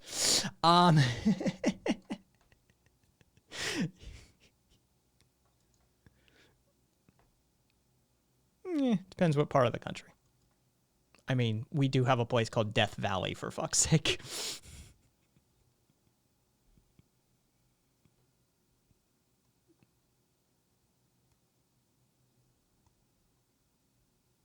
That's the weird part about the U.S. is if you have it, we have it on our continent. Like, that's just how it works. Like, we've got a desert. Yeah, we've got desert. Well, we've got sand dunes. We've got sand dunes. Well, we've got tundra. We've got tundra. We've got, arboreal forests. We've got those too. Like, it's an amazing continent to live on if we didn't fuck it up so much, right? It's a great place to live. Most Australians' heads are occupied by empty space, says Taco. Oh. Hey, Cooper Petey. I know about Cooper Petey. You could have literally put Cooper Petey in and I would have known about the opal mines. And all of the vertical mine shafts that are just like dangerous as fuck as you're walking around in that area. Yeah. And tons of flies, from what I understand. Like the insect population is just out of control in that area during a certain time of the year. Yeah. See? We're not all completely ignorant of your, bumfuck nowhere island. I'm telling you, get off the island and just push it closer.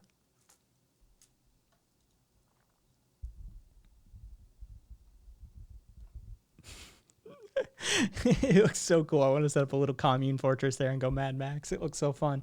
It's an interesting place. The Dirty Jobs crew from Discovery Channel a bunch of years back went down to Australia for a string of shows, and they went up to Cooper Petey, and Mike Rowe fucking dug for opals and shit like that, and went down a vertical mine shaft, and yeah, there are some benefits to our expansive media system that they eventually have to go and, elsewhere. My family came from Broken Hill. We lived underground, says Taco. Rock the fuck on.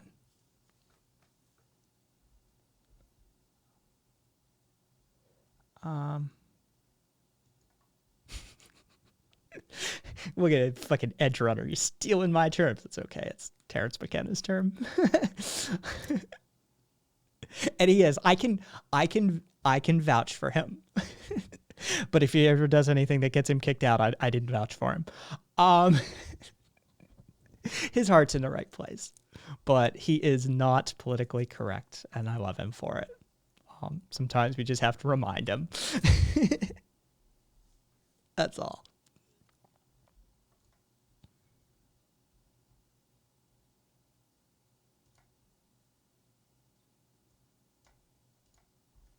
Oh, let's see. Let's put that on. Those who worked for the government were looked upon as grafters. Oh, Mitre, we're watching the John Birch Society propaganda film. Government under Chiang Kai-shek was reviled as an enemy of the people, a fascist tool of the ruling class. Those who refused to support the agrarian reformers were subject to surprise visits from roving guerrilla bands. The pattern was the same in Cuba. Those who were less than enthusiastic about Castro's reform were effectively branded as Batista followers. The man who spoke up against the revolt was labeled as a counter-revolutionary. Because there's no baggage associated with the term the Contras in the United States. None whatsoever. Jesus Christ. Oh, they're arranging their date. It's so cute. Aww.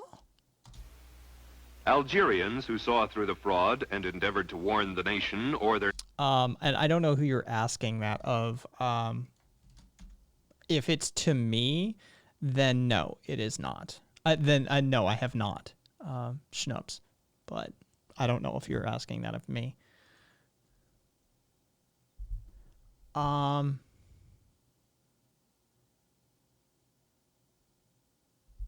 Taco doxing himself. Somebody get to the station at Gladesville and fucking intercept. I don't know. Potentially it doesn't ring any bells, but let me look.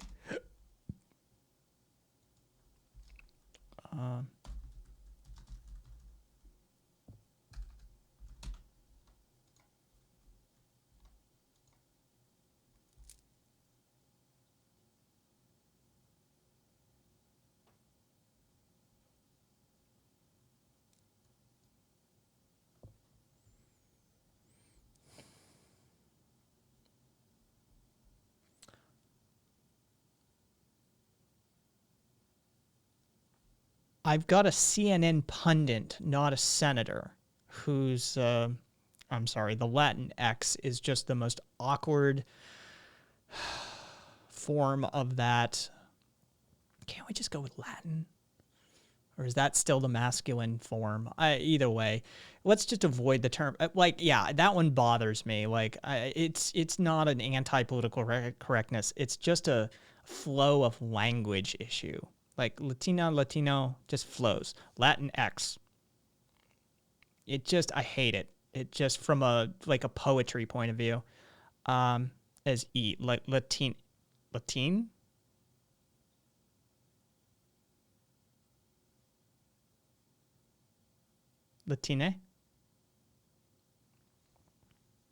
Yeah, okay. So, yeah.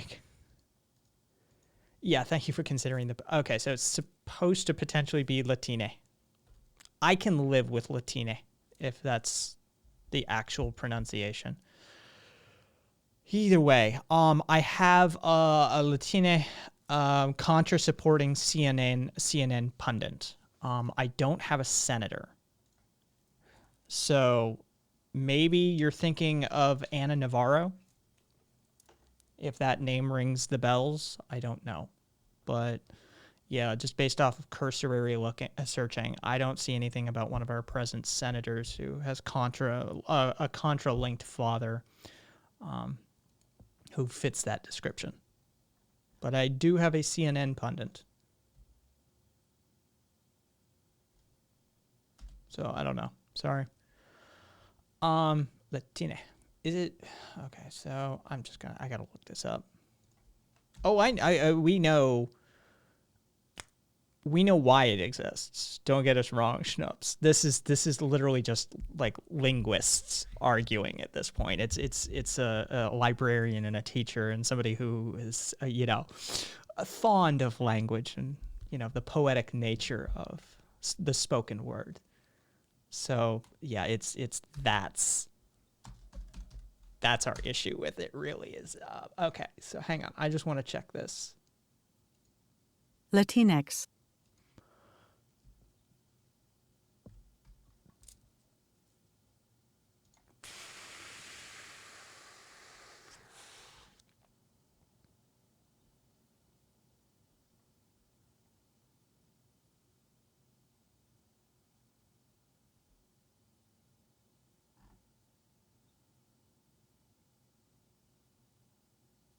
looking at a poll on Twitter somebody conducted with 1,356 people as to how they pronounce it. And Latinx is the most common pronunciation, with Latinx as the second. Some prefer Latinx, but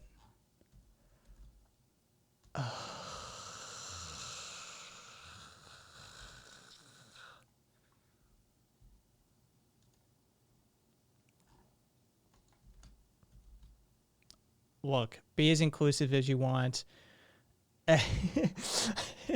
Like, I don't want to put anybody out. I don't want to insult, well, I want to insult some people, but not those people, right? But there's got to be a better word. There's got to be a better word. It's just a mess. It's a mess, and I don't like it, just from a linguistic point of view, just from somebody who has to write and speak. That word bothers me.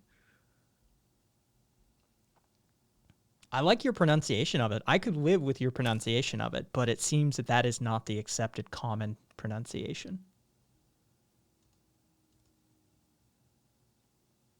Unfortunately.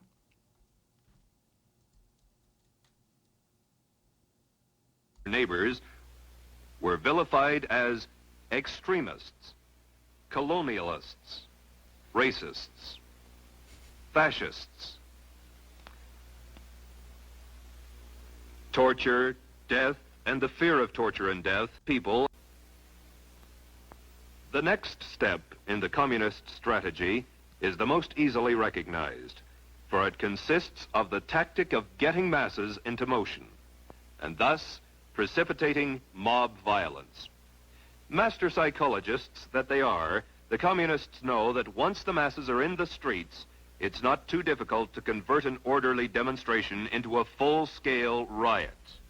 They know, too, that when rioting occurs, police and military forces of the government must move to restore law and order, and thus they have the first visible signs of revolution.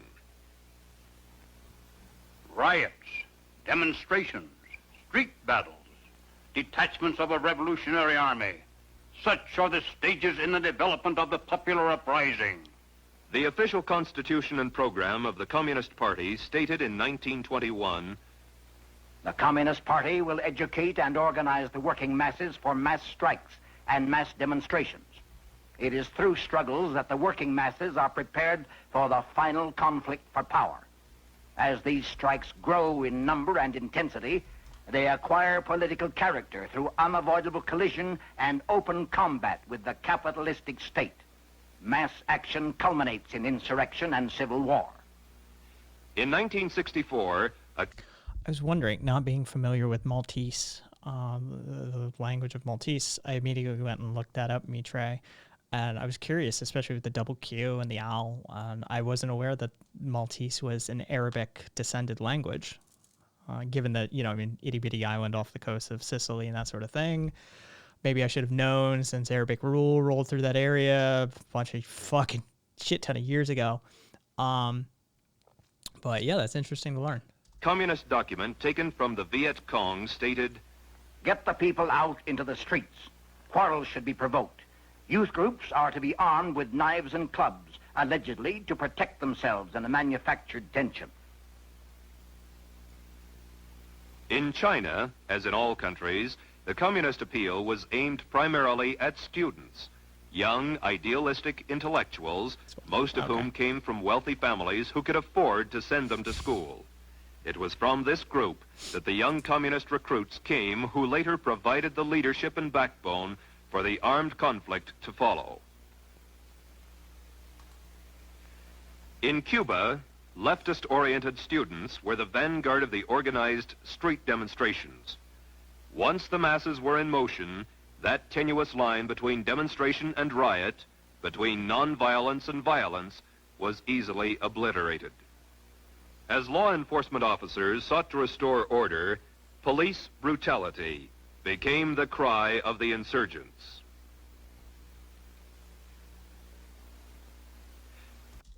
Trust us. There's no such thing as police brutality. Trust me, a rich white organization.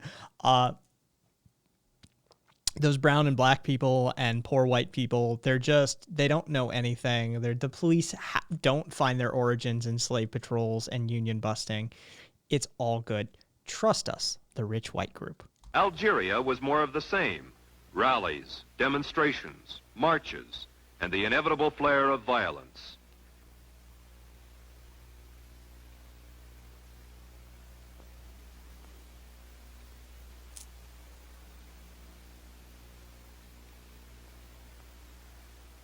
The invariable charges of police brutality were hurled as efforts were made to maintain law and order. When marches and demonstrations turn into riots in any country slated for takeover, the communists are then ready to implement the final stage of their blueprint for conquest. It takes only a handful of armed opportunists, criminals and savages to create the semblance of revolution. Only insurrection can guarantee the victory of the revolution. The purpose of insurrection must be not only the complete destruction or removal of all local authorities and the replacement by new, but also the expulsion of the landlords and the seizure of their land. Can we just get a mad shout out for the fucking probably long dead voice actors who were voicing Lenin and fucking Stalin? And this is brilliant. Chiang Kai-shek's nationalist forces had long been fighting the communist-inspired insurrectionists of Mao Zedong when the Japanese invaded the mainland of China. With the end of World War II and the defeat of the Japanese, the United States pressured Chiang into forming a coalition government with the communists. Through a coerced truce and enforced arms embargo, the U.S. disarmed more than 30 divisions of Chiang Kai-shek's nationalist troops. Oh, 100%. On the other hand, the Chinese communists fell heir to all the arms left by the defeated Japanese. And with the help of added armaments from Russia, Mao was soon able to ride in triumph throughout China and give 400 million Chinese agrarian reform, communist style.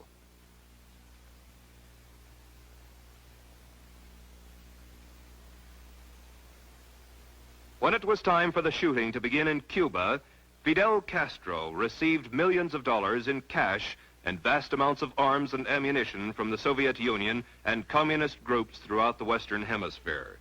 At the crucial time in Castro's bid for power, the United States State Department declared an arms embargo against Batista's government, refusing to deliver even the arms that had already been paid for and were awaiting shipment. Yet, on the other hand, revolutionary sympathizers were delivering men, arms, and ammunition to Castro daily from the United States. And so the Abraham Lincoln of Cuba... Oh, no, they were... Yeah, no, I mean, I'm an anti-state, anti-centralized government anarchist, you know. Oh, the term we're using now around these parts is, talking to Mitre last night, I'm going to start using fluid anarchism, right? Like, this is the new term. This is the new hotness. Think intersectionalism with more dynamism. Like, some days... right-wing shitfuckery does not excuse tankies. Fluid is in gender fluid or fluid druid. Fluid is in gender fluid, actually. Like, at least sort of like agnosticism mixed with intersectionalism mixed with anarchism, right? Take the intersectionalist qualities, mix them with the sort of gender fluidity. Isn't this anarchism without adjectives? Yes, it is. Only people need their adjectives. And so I like fluid. Synthesis anarchism, I don't like how it's stated. And besides, some days I feel like something, and other days I don't feel like something. So I'm going with fluid anarchism. And it's, you know, a mix of the dynamism mixed with sort of an intersectionalist quality mixed with classical anarchistic roots, with a little, you know, sort of modernistic spin, little Michel-Luc Bellemare kind of twist on it, sort of thing. Yeah. And it will change based on the day. Like, that's the thing, is it's dynamic. Fluid anarchism is recognizing the human in you, right? And how you feel tomorrow may not be how you feel today. And your ideology and your belief may shift. Your point of interest may shift, that sort of thing. But it is firmly grounded in and informed by anarchism. So I'm going with fluid anarchism. Everybody gets to make up their own shit. I get to make up my own shit then. Like, this is like poli-sci and philosophy 101 territory, right? Taco. I'm a taco anarchist. Tacos deserve stomachs to live in. I will fight for you, brother. Only the right wing should reject postmodernism. That's just dissociative anarchism disorder. Again, you know, yeah, I'm going with fluid anarchism.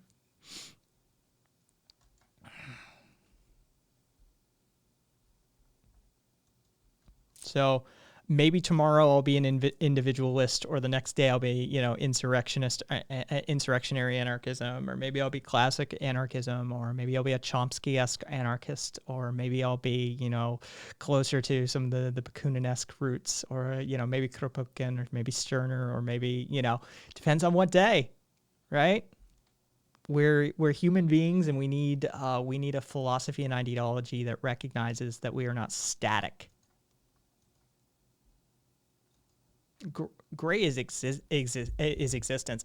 Chomsky is, I understand why you hate him, but Chomsky taught the lessons that most anarchists need to learn. You will get lost in the pursuit of perfection, and you will ignore progress. This is Chomsky's greatest lesson to anarchists, as far as I'm concerned. Do not get lost in the pursuit of perfection. And so many people do that. Thucydian incrementalism.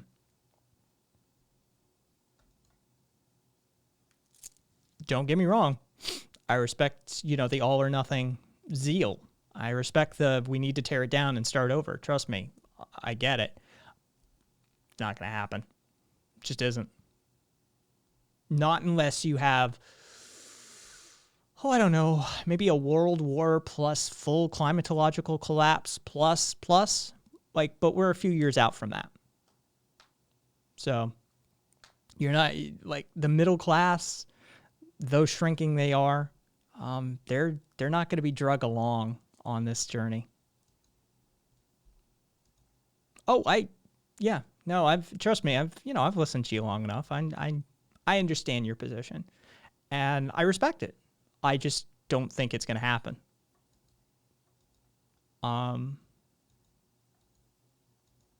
Yeah, I think it is about Thucydian incrementalism at this point. Like, it's how humans work. Few of my headmates are, not all of us. Fair enough. That's a whole trip, right? Like, I don't want to, like, reduce it or discount or discard, right? Like, I don't want to speak of your existence in reductive terms, but as a old school psychedelic edge runner, fucking with my own consciousness constantly by a variety of means, be it extreme sports or, you know, psychedelic drugs or all sorts of altered states, right? Your day-to-day experience is fascinating to somebody like me. Like, I wouldn't want to live it, but I'd love to experience it. Yeah, well, exactly, Mitra. I know about dissociation, but only through drugs. A lot of us politically disagree. That's got to be, I would love to spend a day in your head. I really would. It would be amazing. I would completely revel in that moment. Yeah. Oh, interesting. Nope. I will never touch ketamine. yeah, I find it oddly appealing, attractive in some way. Not safe with a dissociative disorder. Fair enough. Yeah, you already got an extra serving of that shit to start with, right? You don't need a kicker to boot. Yeah, I truly would. I'd love to spend a day in your head, but it doesn't work that way. And you're not a Ferris wheel or a ride. I understand that. But yeah, I value all of those unique perspectives, because you can form a better worldview if you have more perspectives, right? That's how it works. And yours is one that I will never get to truly experience. And that sort of, bums me out.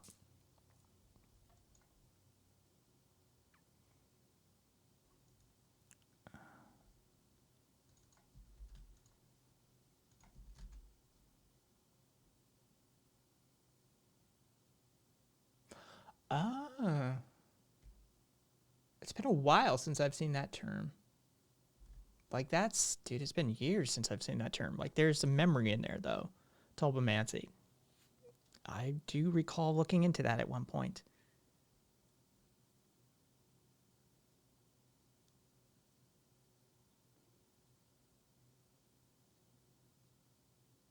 Yeah, yeah.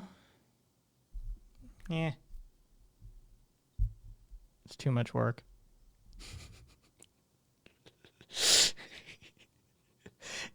For somebody like me, can I just dose myself and call it a day?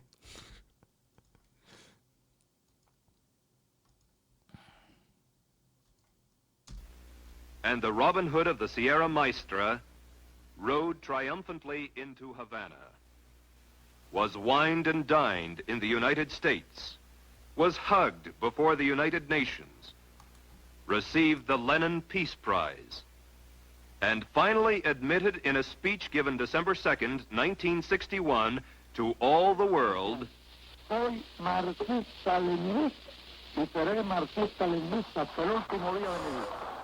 I am a Marxist-Leninist and will be until the day I die. In Algeria, Ben Bella's rebels were fighting their war of liberation with guns and ammunition sent to them through Tunisia and Morocco by the communist bloc countries. And just as the revolution was coming to a head, a slight change in the overall strategy was instituted. In 1958, France's President Charles de Gaulle came to Algeria, declaring with outstretched arms, "I have understood you. I declare that from this day forward, France considers that in the whole of Algeria, there is only one category of inhabitants, that there are only Frenchmen in the full sense." De Gaulle called for the people to vote on the question of independence. You never need to apologize for being stoned around these parts, Schnoops. Never. You just state it so we know. If it's becoming an issue for you, just be like, hey, I'm just a little stoned, but never apologize. Never apologize. Man, that fucking emoji is small as shit. Jesus Christ. Independence for Algeria, and the majority voted to remain French citizens, an integral part of France. De Gaulle said, 3.5 million men and women have cast their votes of confidence. This is a fact that commits France and Algeria to each other for all time. 2 years later, in 1960, the same French president, Charles de Gaulle, was heard to ridicule the Frenchization of the Algerians and to talk of an Algerian Algeria. It didn't take... I mean, really, who wants to be sober, right, Mitra? The leaders of the Army of Liberation longed to change the talk of an Algerian Algeria into slogans demanding a Muslim Algeria.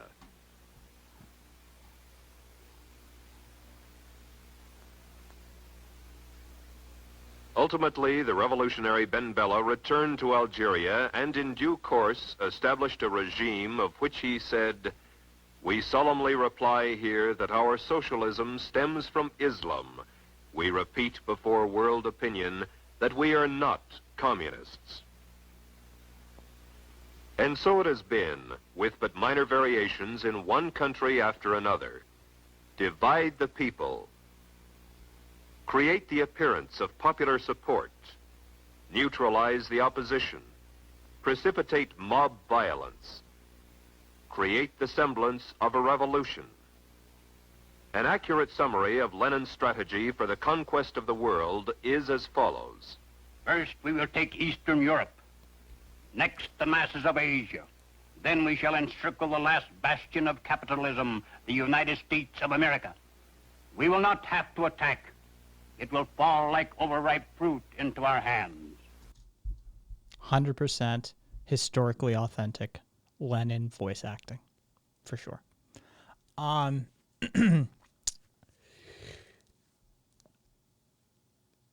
I in no way endorse the abusing of prescription drugs. Opiates are fun. You know, I had I had all my wisdom teeth yanked a bunch of years ago, and I was high as shit for a few days. It's a good time. It's a good time. I don't have problems with addiction, Schnoops. One of my blessings, one of my luck, one of the luck payouts on this life is, yeah, me, Trey, this is not my first rodeo. I don't have addiction issues. Like it's literally not a thing for me. I don't know what the deal is, but trust me, I have done for long stretches of time things that most people would consider highly addictive and just stopped. I lucked out in that category. I don't have an addictive personality as far as compounds go. And, you know, me, Trey's a fucking old hat as well. By But October much of love. 1950, Much love. Thanks for looking all out. of Eastern Europe was securely locked behind the Iron Curtain. By the summer of 1954, the greater part of Asia had fallen to the Kremlin's strategy and tactics. And each year, more nations lose their sovereignty to Marxist intrigues or degenerate into Soviet satellites as communism hastens to complete the encirclement of the last bastion of capitalism. And what of the United States? How goes the battle in the land of the free and the home of the brave? All right, so it just got interesting, right? Like, it just got interesting. Up until this point, it's all sort of like backstory, like sort of contemporary history lessons for people watching this sort of thing, right?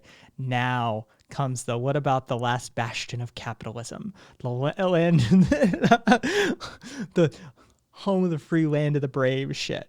Now it gets interesting.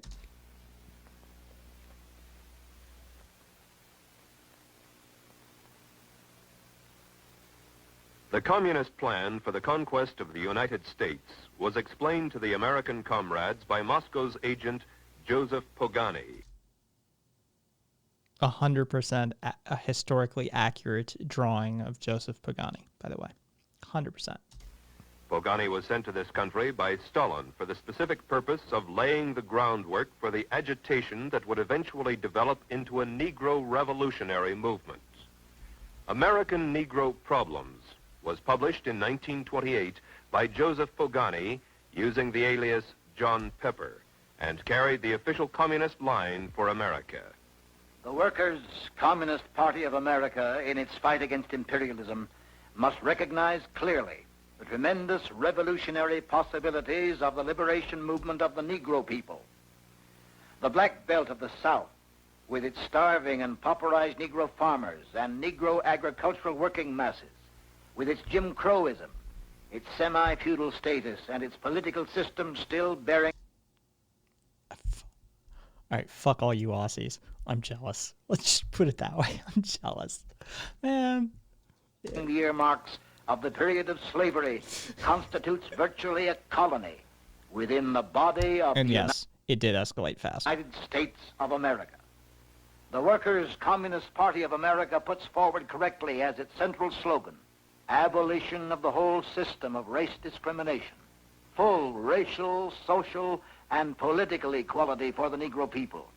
But it is necessary to supplement the struggle for the full racial, social, and political equality of the Negroes with a struggle for their right of national self-determination. Self-determination means the right to establish their own state, to erect their own government if they choose to do so. The Negro communists should emphasize in their propaganda the establishment of a Negro Soviet Republic. In 1934, the communist writers James W. Ford and James S. Allen further defined the Soviet Negro Republic. The actual extent of... In 1934, all probability be approximately the present area in which the Negroes... I wish something...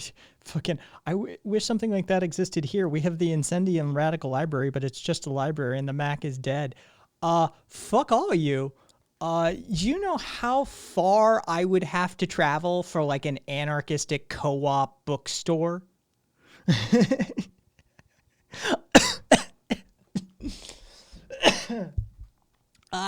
Let's just say I'm leaving the state.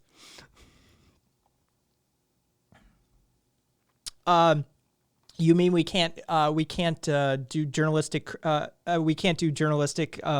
criticism of a 1966 propaganda film that is clearly John Burke Society produced anti-communist propaganda using the civil rights movement as a backdrop for McCarthy-esque anti-communist Red Scare rhetoric within the U.S. I think it's more prevalent than ever. Given the state of the United States right now and the fact that we are seeing anti-communist, anti-socialist, anti-anarchistic rhetoric drummed up on a propaganda scale, utilizing a civil rights movement as a backdrop, this is literally one of the most relevant pieces of media that you could consume right now. Constitute the majority of the population. In other words, it would be approximately the... I'm an anarchist, you moron. You do realize we're criticizing this, right? You do realize we're making fun of this. Jesus fuck, way to read the room, bro. Present plantation area. It would be certain to include such cities as Richmond and Norfolk, Virginia, Columbia and Charleston, South Carolina, Atlanta, Augusta, Savannah, and Macon, Georgia, Montgomery, Alabama, New Orleans, and... Hey, Curio, what's up, my man? And all of Curio's viewers, welcome, welcome, welcome, welcome. Hey, yeah, hey, boss.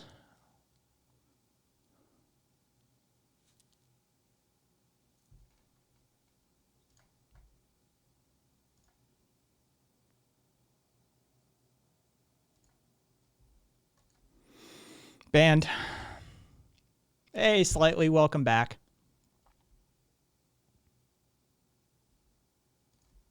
We are at present doing a sort of viewing party and a critique and making fun of a 1966 John Burke Society produced film that is a Red Scare anti-communist film that attempts to use Got you, Taco. That attempts to use the civil rights movement in order to further their anti-communistic. Holy shit! Don't do that, man. But thank you. Don't do that. Don't spend like. I hope that's your Prime subscription or something like that. And by the way, you'll be the first one. Curio is officially the first one. You are, for the historical record, you are the first one to have done that on my channel. Too late. Okay, it looks like it's your Prime account. Thank God. Like, I don't... Yeah, it's my welfare check. Fair enough. Oh, God. That should be interesting. Hang on. I want to go... Give me 1 sec. I just want to go over to my mod channel, my mod tab. And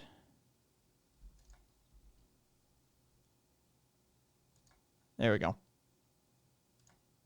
We'll pull him off temporarily, and we'll see what he has to say. You got your Soros-sponsored Antifa check. Check the channel points. They're called Soros Bucks. And yeah, you can redeem your Soros Bucks for a few different things around these parts. But yeah, we're watching a 1966 propaganda film produced by the John Birch Society that is super racist, anti-communist. It is inflammatory propaganda. But given the state of society today, it is relevant more than ever. It is a politically motivated pseudo-documentary, so fake news, in which they attempt to conflate communistic Red Scare tactics, like McCarthy-era tactics, with civil rights movements. And, I mean, these guys are, the John Birch Society are the OG, like, Tea Party right-wing conservatives.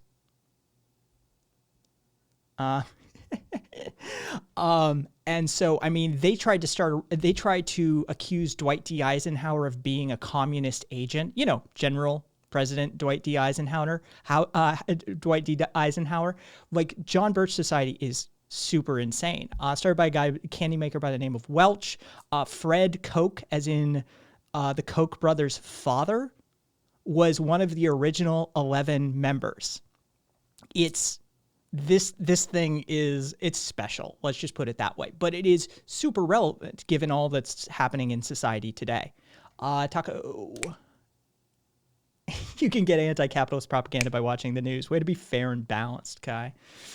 Fair and balanced. Trademark. TM. Registered. If anybody knows some more news with Cody Johnson. Yeah.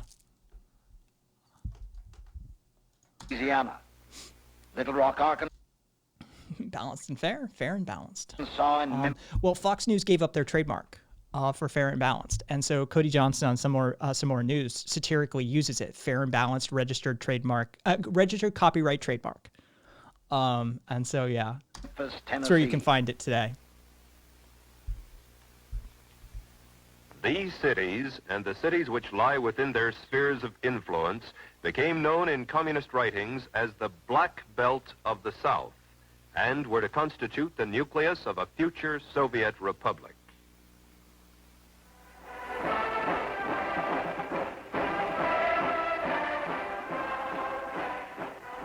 At the National Convention of the American Communist Party, held in New York City in June of 1940, James Ford, the Communist Party candidate for the vice presidency of the United States, said, "Of course they do. You're right. For the Negro in the South. My people, the Negro people of America, have in the Communist Party their best defender, the unfailing champion of their cause. I accept this nomination for Vice President of the United States."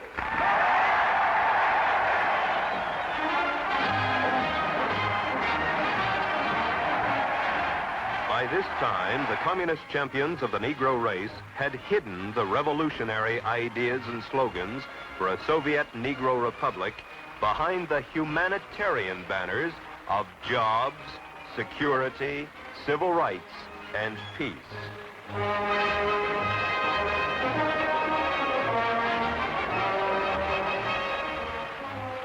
These humanistic issues were to provide the friction necessary to divide the American people and lay the groundwork for revolution. These are the communist attempt and the black attempt to divide the American people, right? Peace, civil rights. These are the topics that are going to divide the American people. Like this resonates and rings true, even to today. That the conversation is, hey, could you not kill as many of us? Could you not disproportionately jail as many of us? Could you, I don't know, stop this sort of systemic problem that has existed since our insipid founding? Yeah, no, you're attempting to undermine everything that is American, you traitor. I am Leonard Patterson.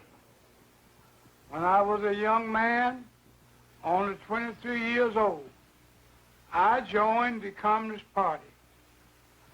I was a member of the National Executive Committee of the American Young Communist League. In 1930, I was the official communist candidate for election to New York State Assembly. I knew Gus Hall and other top-ranking American communists very well because I trained with them at the Lenin University in Moscow.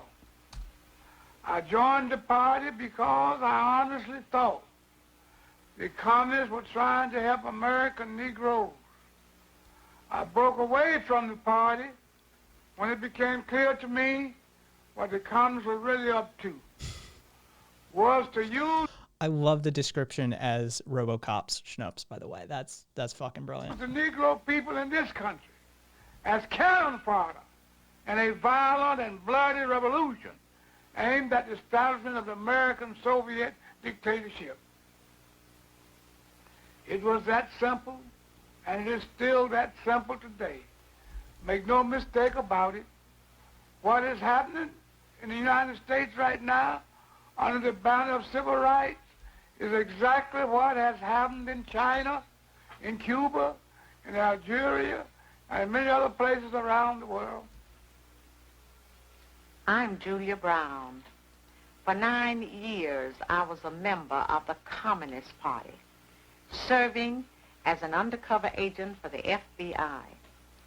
During that time, I learned that the communist conspiracy had been planning and working for years to bring violent revolution to America. It was to be a communist revolution, but the great majority of the American people would not be allowed to realize that until it had already happened. Imagine being black and working for the FBI during the civil rights era. Like, I mean, during the era in which the FBI is actively attempting to get Martin Luther King to kill himself, to commit suicide. During the era in which, you know, they are actively planting bugs, tailing people, and otherwise undermining a just and righteous civil rights movement. Like, I could only imagine the level of, you know, cognitive dissonance that is required to do such a task. If all goes according to the communist blueprint, Americans will believe that the chaos and violence has something to do with civil rights. Our enemies were quick to find our weakest point for their attack. They knew that racial differences could provide them with an excellent wedge to divide our people. Their strategy simply has been to keep hammering on that wedge, to drive it deeper into our social structure, to open all wounds that have long since healed, and deliberately to create new ones wherever they can. Now, he acted like a good nigga for the white folks. But I tell you, I don't want to even be around no more good niggas. I'm with them good Negroes. That's what they call Rodriguez, a good Negro. I want to be with the bad niggas, because I know what's happening with the bad niggas. That's where I want to be. I want to be with the niggas. I want to be with the bad niggas that don't want to ride on the back of the bus no more. And this is what Elder Davis will call you. The bad niggas is not going to work for $18 or $20 no. I want to be for the bad niggas who going to register and vote. I want to be for the bad niggas going to swim on any God's beach where water is flowing. I want to be for those. Lyndon Johnson is the biggest nigger lover in the United States. Amen. He may think that he can use his Justice Department with Bobby Kennedy at the head of it, and he may think that he can use J. Edgar Hoover and the FBI and the Army to force us white people here in St. Augustine and other parts of the nation to mix up with niggers, but peace sends troops in here and puts a bayonet behind every one of us, we still will not mix up with a bunch of black savages. No, there's no race problem in America. I don't understand.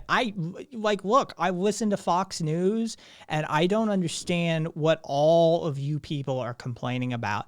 Clearly, there is no racial issue in America. Our foundation. Speaking of which,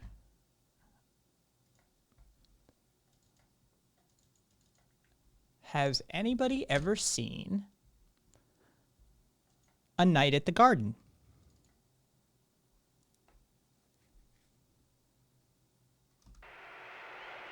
This is 1939 Madison Square Garden in New York City. Yes, it is.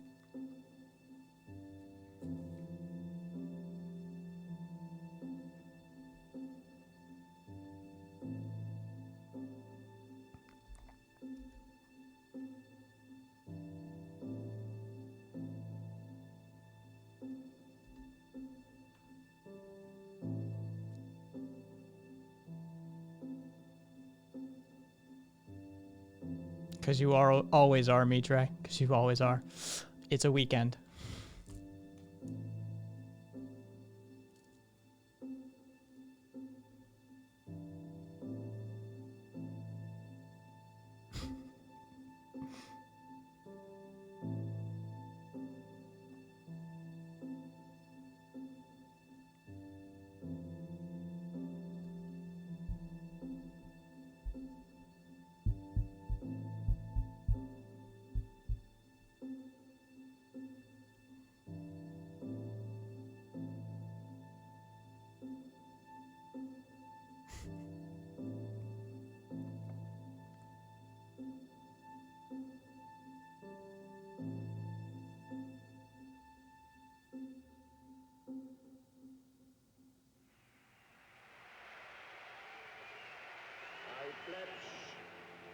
Undivided allegiance to the flag of the United States of America and the republic for which it stands, one nation, indivisible, with liberty and justice for all.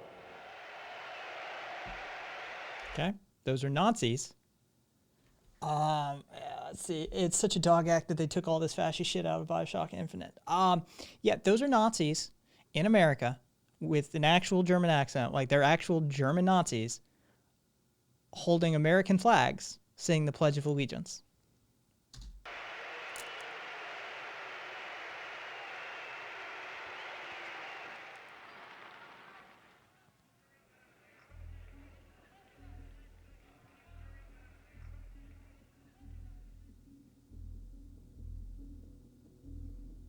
Nothing creepy about that. Nothing creepy about that at all.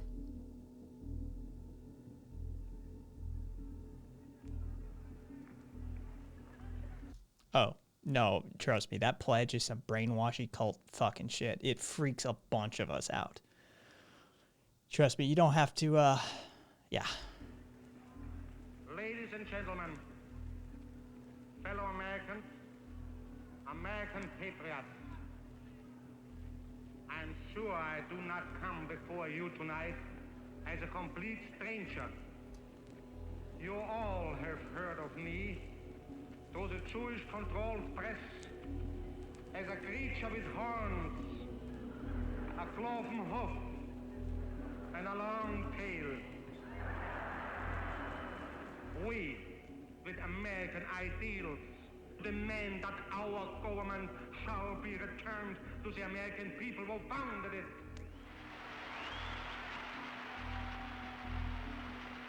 If you ask what we are actively fighting for under our charter, first, a social just white Gentile who rules the United States. I mean, just giving the game away right out of the gate. What are we fighting for under our established charter? A socially white, Gentile-ruled United States. Second, Gentile-controlled labor union free from Jewish Moscow-directed domination.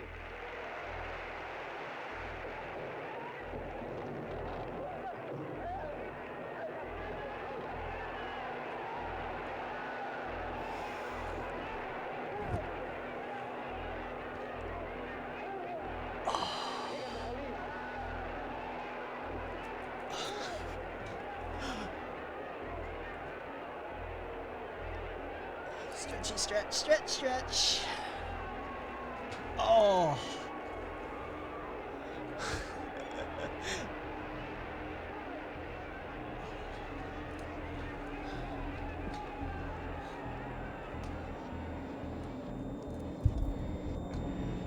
This is eerie shit.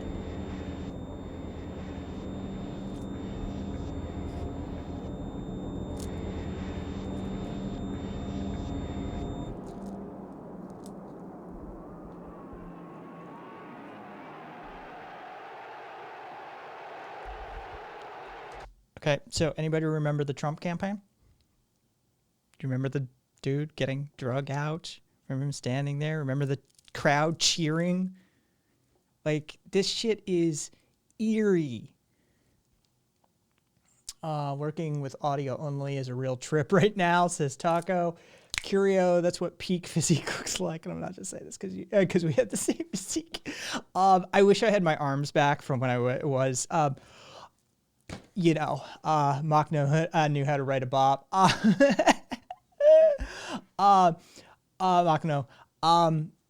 yeah, I miss the olden days, my halcyon days of yore. I was because I have like 0% body fat, right? Like skinny fuckers. Like any muscular development we do, we just get shredded. And so, yeah, I miss my halcyon days of yore. But thank you, Curio, for both the prod to stretch as well as the self-indulgent compliment.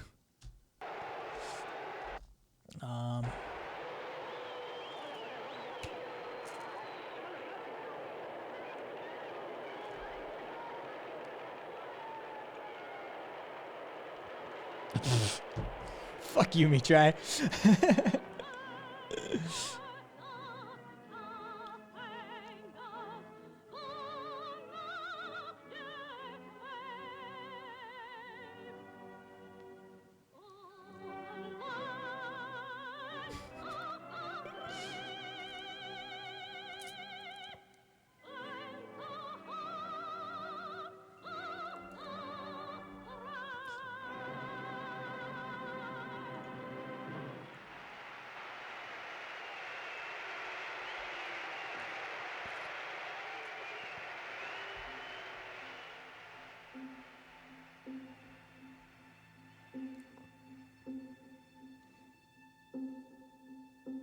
Okay, 20,000, and you better believe those 20,000 had kids.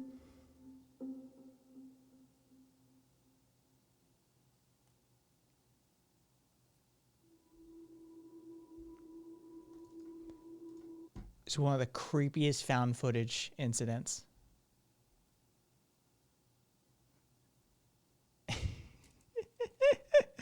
Oh, well, I feel thoroughly propagandized. Gonna go slurp down a chili dog outside the Tasty Freeze real quick. Yeah. Oh, well, that's perfect timing for that one. Where's VLC? There's VLC. So back to the John Birch propaganda. I figured since we were already watching a Klan member, we might as well watch the fucking Nazis in Times Square, in Madison Square Garden. Yeah, well, wow, talk about a virus. That's 20,000 right there, right? And well, I mean, you could, yeah, right. I mean, the British have a strong tie to the Nazi Party as well. There's some very interesting historical ties to the National Socialist movement.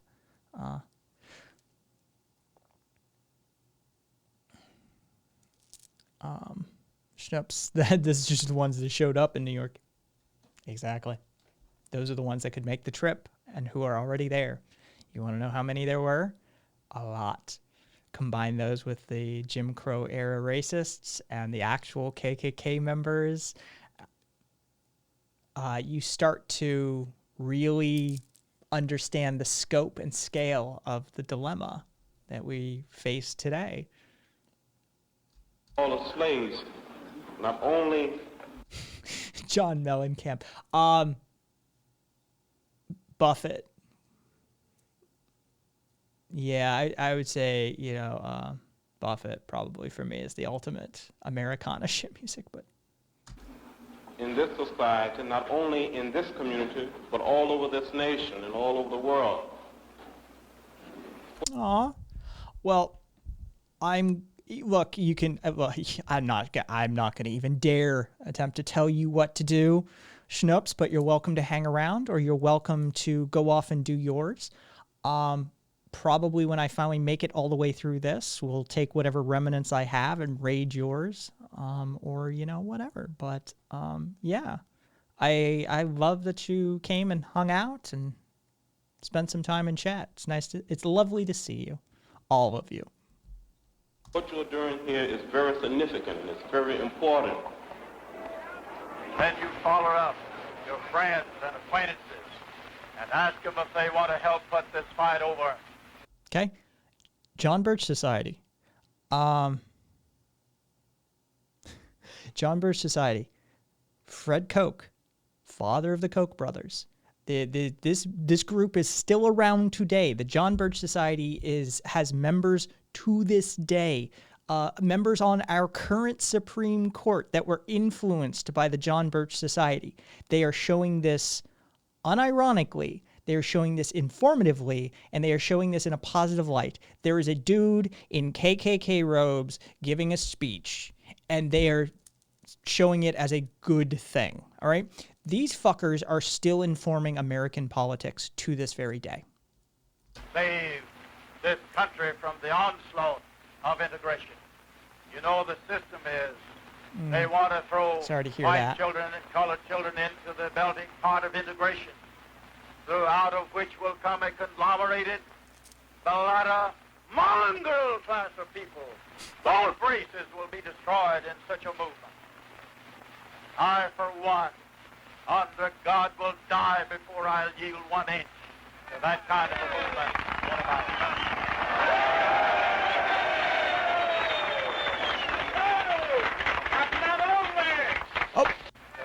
There it is. Hang on. I'm going to catch that motherfucker.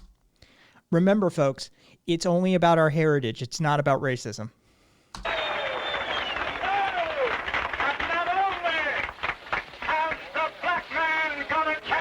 See? It's just about heritage.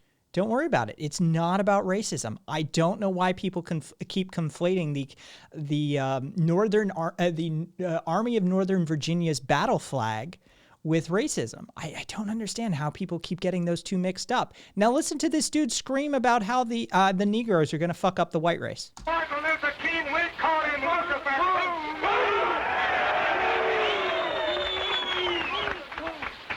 If God has some champions of the white man, and you can name Connie Lynch as one of them.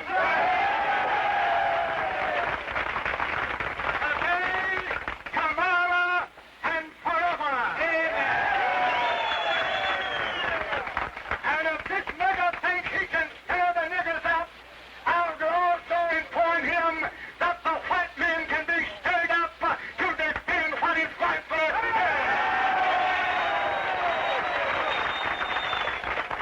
And so the seeds of dissension were sown among both the black and the white races. And inexorably, the people of the United States were being divided according to plan. Among the so-called downtrodden and oppressed, The so-called downtrodden and oppressed. That's not problematic unto itself. among the supposedly starving and pauperized Negroes, the enemy was referred to as Whitey. Mr. Charlie. the man, and the Ofe. That's an old school one. I like to see the Ofe come back. Phase 1 was well on its way. Now it was time to implement Phase 2. Create the appearance of popular support. Beguile the people of the United States and the world into believing the pious fraud that the civil rights uprising, led by a handful of agitators, was a popular movement of the whole Negro race in the United States.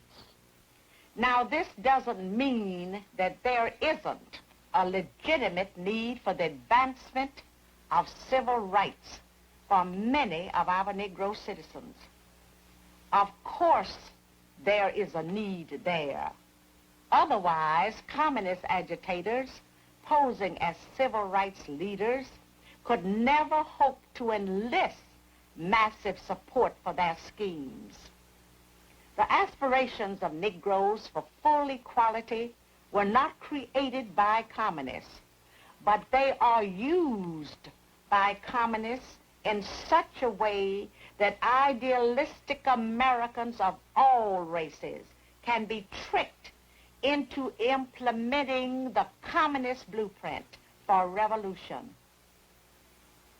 Having been on the inside of the Communist Party, it's easy for me to recognize this revolutionary agitation in disguise. But the average American finds it's hard to believe that something as worthy and noble sounding as a civil rights movement could possibly be a communist maneuver.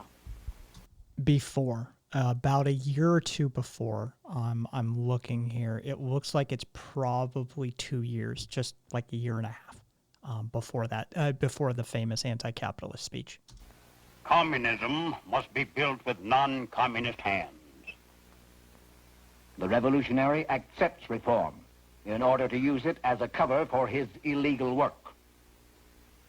By concealing the true communist objectives behind appealing slogans and pretended humanitarian goals, the conspirators are able to dupe hundreds of uninformed opportunists and misguided idealists into supplying the non-communist hands needed in the overthrow of this republic. Thoroughly deceived, some of the Negroes cry for liberation through the slogan, "Freedom Now."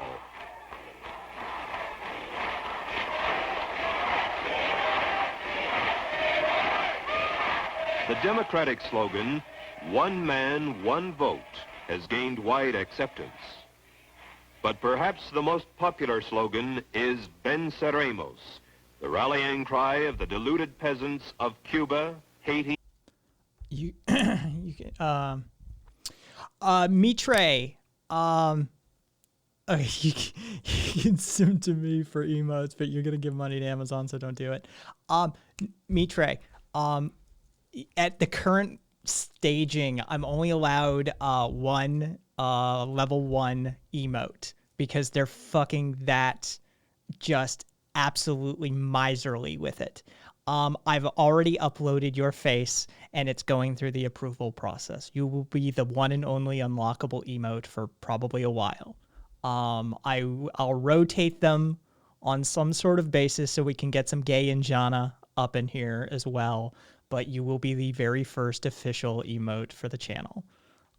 Yes, I submitted that for approval while I was doing the channel point setup. And Venezuela. Venceremos, we shall overcome, is now the rallying cry of the deluded peoples of the United States.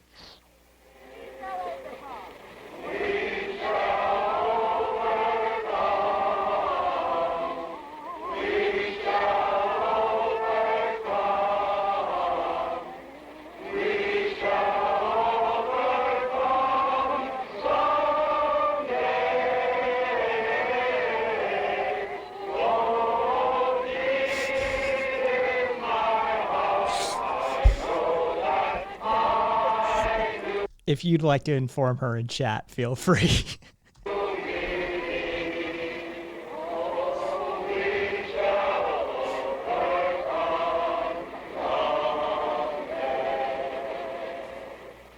When I was studying communist tactics and strategy in Moscow, my instructors emphasized the importance of using honest grievances and popular slogans as a smokescreen to cover up the true nature of the revolution. Curio.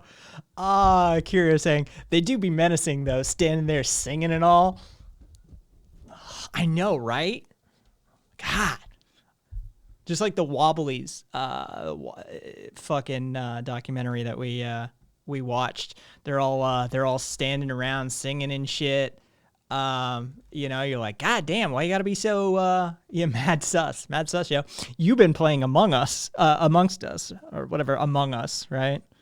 Yeah. How to use propaganda That sus shit is rife in that gaming community. and arouse the emotion of the masses. We learn how to set one group against the other and to make them hate each other. Hey, Marie. Oh, it's so welcome. We learned the necessity of having martyrs, and we were even told how to create our own martyrs if they did not imagine the result from the atmosphere of hatred.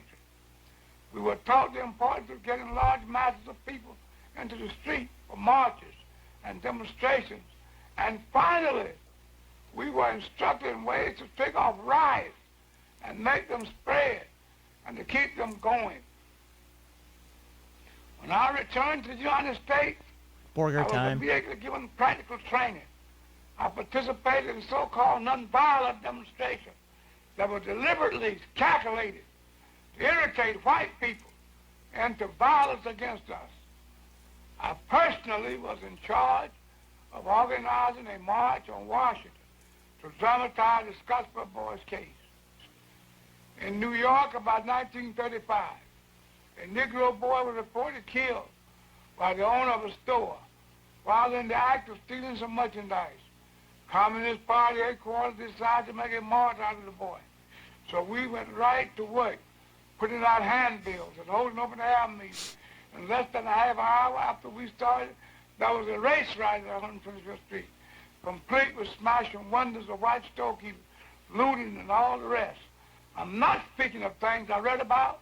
These are things I personally participated in.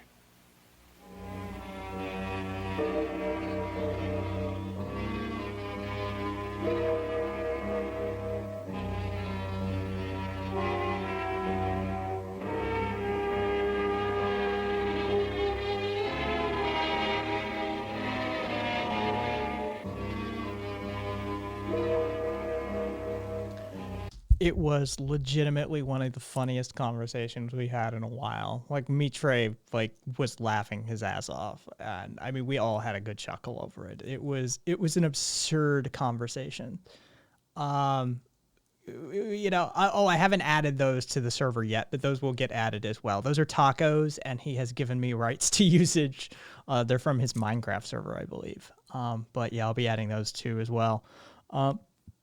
Yeah, it was absolutely insane. This dude, a Wahhabist, fucking, you know, that was my question. I'm like, that's how he put it, right?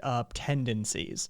Yeah, if I refrain from my gay tendencies here on Earth and follow the Islamic doctrine, then when I'm in Jannah, I can get as much gay sex as I want. So it was an interesting conversation. Let's just put it that way.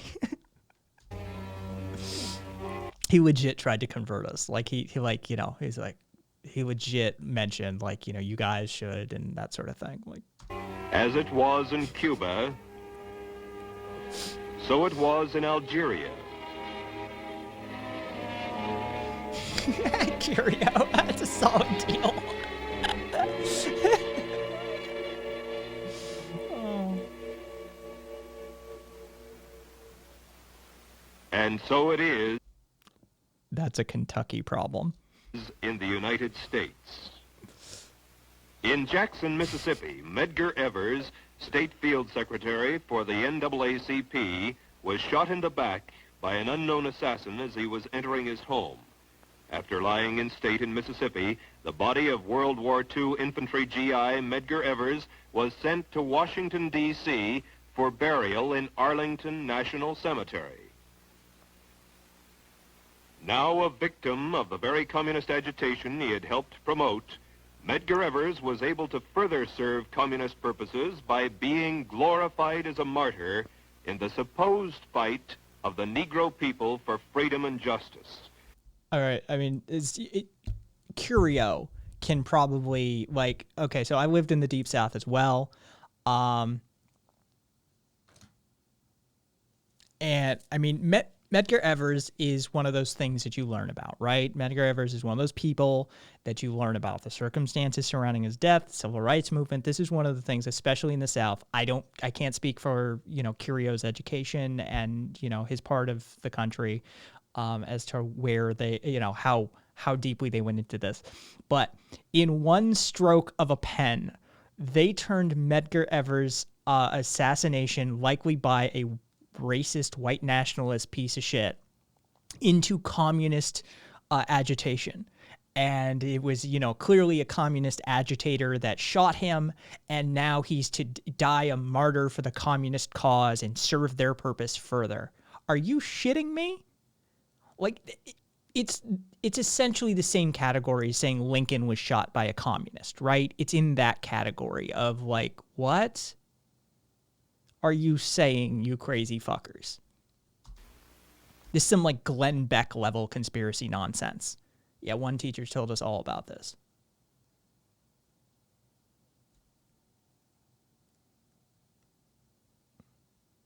Yeah, old Mr. Weidman was the teacher who taught him. Solid name.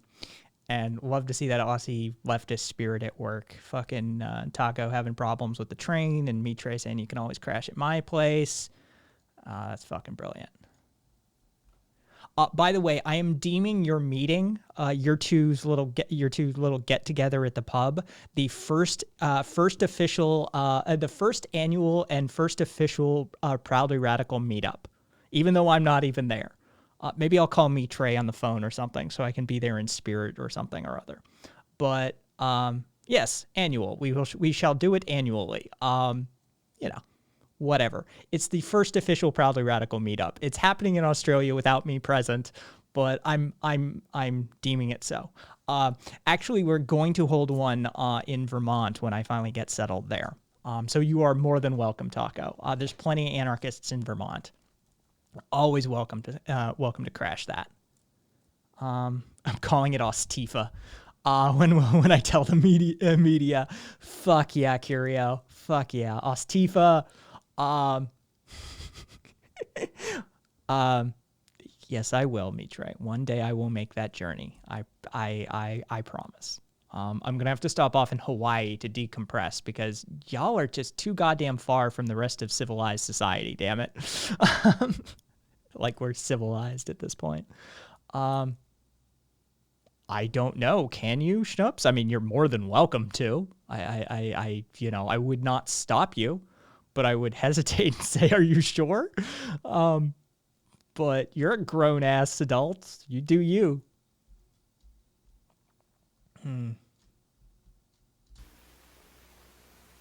Medgar. I am a consummate trip sitter. I take that. I've been doing that since I've probably been about 15. I've been regularly trip sitting. I take great pride in doing that. So yeah, I would call it an honor to make sure you were okay. Evers' remains were buried with full military honors and nationwide news coverage.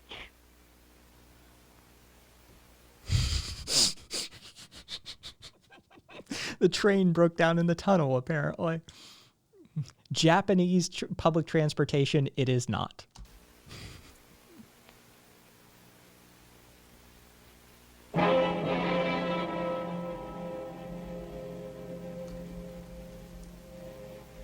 As it was in Cuba,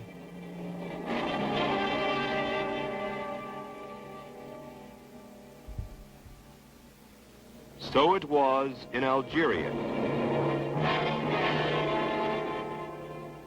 And so it is in the United States. Mysterious bombings by assailants unknown plague the lives and property of the Negro people and serve to intimidate those who might speak out against the conspirators. The bombing of this Birmingham, Alabama church claimed the lives of 4 little girls attending Sunday school. So a black church gets bombed, and the John Birch Society blames secret communists, right? Not the plainly obvious KKK and racists in the area, right? John Birch Society goes, it was communists. You know, like Dwight D. Eisenhower. These fuckers are crazy. And as I said, they're still informing U.S. politics today. Yeah. Yeah, and it's gonna be like 4 years before the U.S. is allowed to travel again. So it's not like we could make it. A memorial service was held in Washington, D.C. for the 4 young victims, after which the mourners demonstrated their grief before the White House and the press. We were taught how to use propaganda, how to arouse the emotion of the masses. We learned how to set one group against the other and to make them hate each other. We learned to be successful having martyrs, and were even told how to create our own martyrs if they didn't automatically result from the atmosphere of hatred. Divide the people, then create the appearance of popular support. And if any of the alert, informed citizens call attention to the true revolutionary goals behind the humanitarian slogans, move into phase 3 and neutralize the opposition. I agree, Mitre, with exceptions. There are people who shouldn't. Generally, people with mental health conditions are the ones in that category. One effective way to neutralize any opposition is to liquidate it. In the summer of 1965, a respected Negro farmer in Alabama dared to speak out critically against the civil rights revolutionaries. In this cabin in late August, 87-year-old Perry Smaw struggled with an assailant who said he had come to get Perry's tongue. The aged Negro's skull was crushed with a cast-iron frying pan, the attackers striking with such force that the skillet was broken. Then the intruder pulled Perry's tongue from his mouth and with a butcher knife cut it off all the way back to the old man's tonsils. Perry Smaw, the man who dared defy the conspirators, died 6 days later. No evidence of a communist conspiracy whatsoever. Just zero evidence. A farmer in the South during the beginning era, during the sort of beginning middle era of the civil rights movement gets attacked brutally and his tongue cut out. It was communists. In China, Cuba, and Algeria, terror was also a most effective weapon of opposition toward those who disagree with us. We can and must write in a language which sows among the masses hate, revulsion, and scorn toward those who disagree with us. God, I love the voice acting. Members and front organizations must continually embarrass, discredit, and degrade our critics. When obstructionists become too irritating, label them as fascist or Nazi or anti-Semitic. Constantly associate those who oppose us with those names which already have a bad smell. The association will, after enough repetition, become fact in the... Okay. Notice McCarthyism is in that list. Little word cloud they've got going on. Hate group, extremist, racist, Uncle Tom, fright peddler, fascist, radical right, McCarthyism. These fuckers were in favor of McCarthyism. And anybody who knows their American history knows how fucked up the Joseph McCarthy era is. Okay. You know what? One of these days we'll watch one of the Bannon documentaries. We'll watch one of the Bannon movies. Yeah, we'll do some. I like these, like the Tuesday, Thursday, Proudly Radical nighttime streams to like do some of these. There's a back catalog of shit, propaganda, and weird shit that you need to know about. That you too often, I think, we get too obsessed with our own theory and our own concepts, and it's like, do you understand what the other team is doing right now? Like, have you seen some of the shit they're putting out? We'll continue to use the Tuesday-Thursday cycle for this sort of purpose. And so I'll slate some of the Bannon stuff. You need to know what the others are up to. Exactly. And so I'll pull some Bannon stuff and we'll look at that. Public mind. By duping the American public into turning a deaf ear to the voices of warning because the topics were controversial, or because the patriots themselves had been ridiculed as extremists, racists, fright peddlers, the conspirators were ready. Can we bring Fright Peddler back? It's what I did in my lifetime. That hasn't been a thing. Alex Jones is actually entertaining, though, not gonna lie. Dude, old school AJ was hilarious. All right, we all watched old school AJ. We all watched it. He was goddamn hilarious. Are you kidding me? Back in the screaming about the gay frogs shit era, and even then before then, dude, he was fun. He was fun to watch. Yeah, right. I'm really learning a lot. Thanks, Kai. You're welcome. One of the other people I have a promise out to visit one of these days, when Americans aren't the modern plague carriers. Maybe we'll be allowed to travel again. And Taco telling me, Trey, he's in a taxi, headed to the first annual Proudly Radical gathering at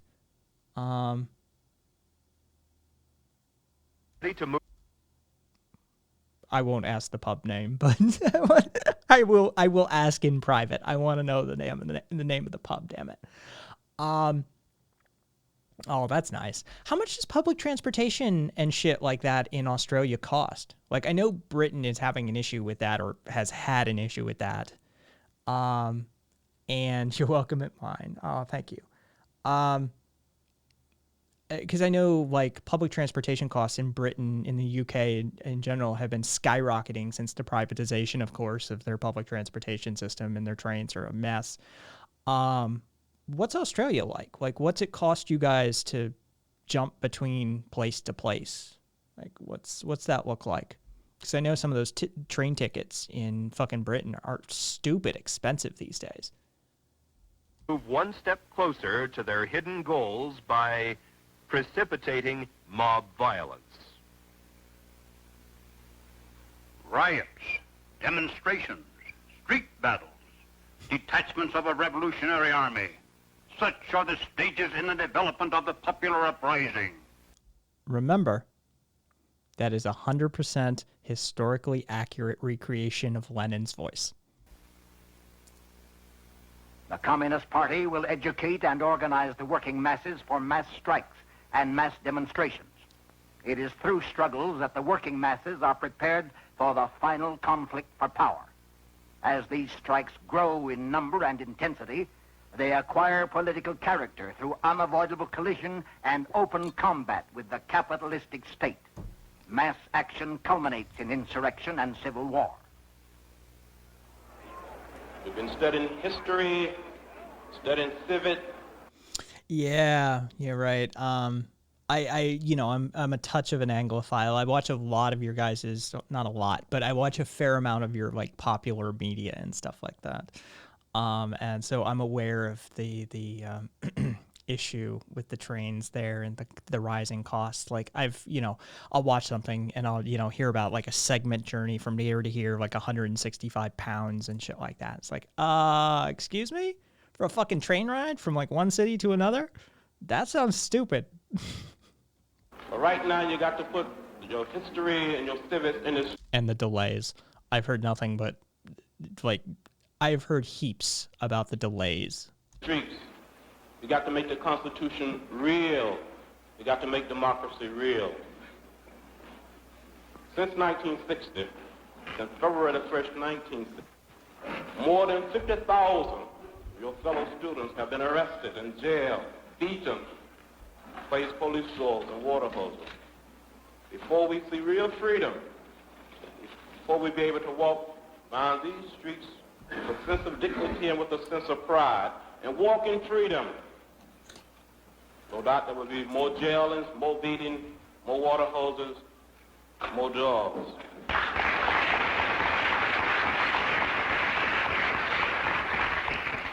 The other thing is this: we are determined Sounds just like here, Mitre. Sounds just like here. that this city will not celebrate its quadricentennial as a segregated city. If that celebration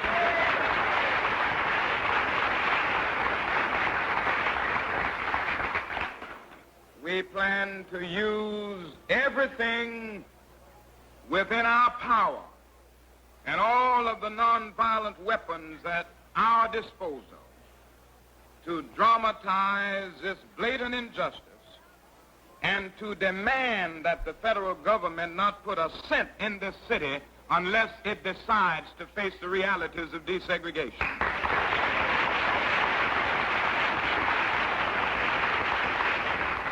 Right time, when Martin Luther King said march, we're going to have our marching shoes.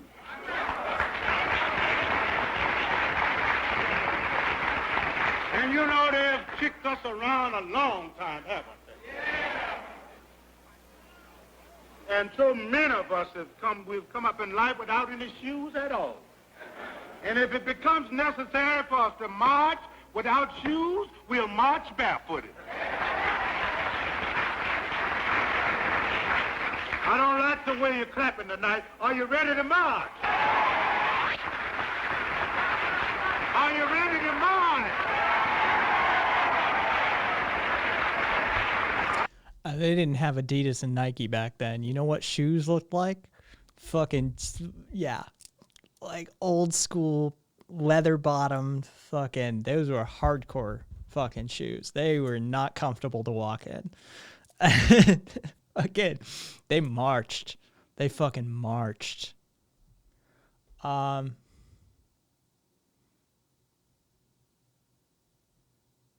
Jesus. Of course they did. Of course they did. Yeah, right. Pointing out that they've got the HS2 thing happening in the UK for high-speed rail. But of course they bulldozed a lot of people's homes to do it. Hey, eminent domain, motherfucker. You don't own shit.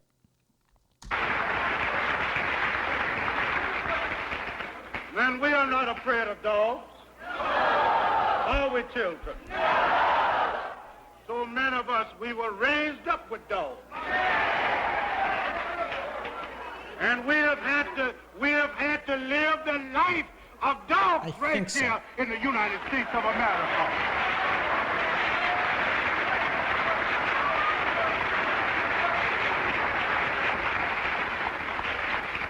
I want you to raise your hand high tonight. Everybody that's ready to march, raise your hand high. Raise it high. Are you ready to march? Are you ready to march? Okay. I was thinking Kafka, not an Australian film. So no, I haven't seen it. And so yeah, it's yeah. I'll hey, we'll put it on the list. I'll download it. If you're ready to march, I want you to raise both of your hands above your head. I want you to stand up on your feet. Keep your hands high. Now bring them together and step them together. Everybody wants freedom. Everybody wants freedom. Everybody.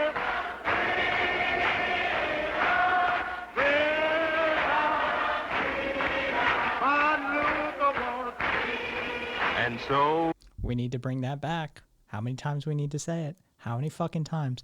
Enough of this. Like, say her name, Breonna Taylor. Like, look, it's great. We know her name. But can we get some of this old-timey, protest music back?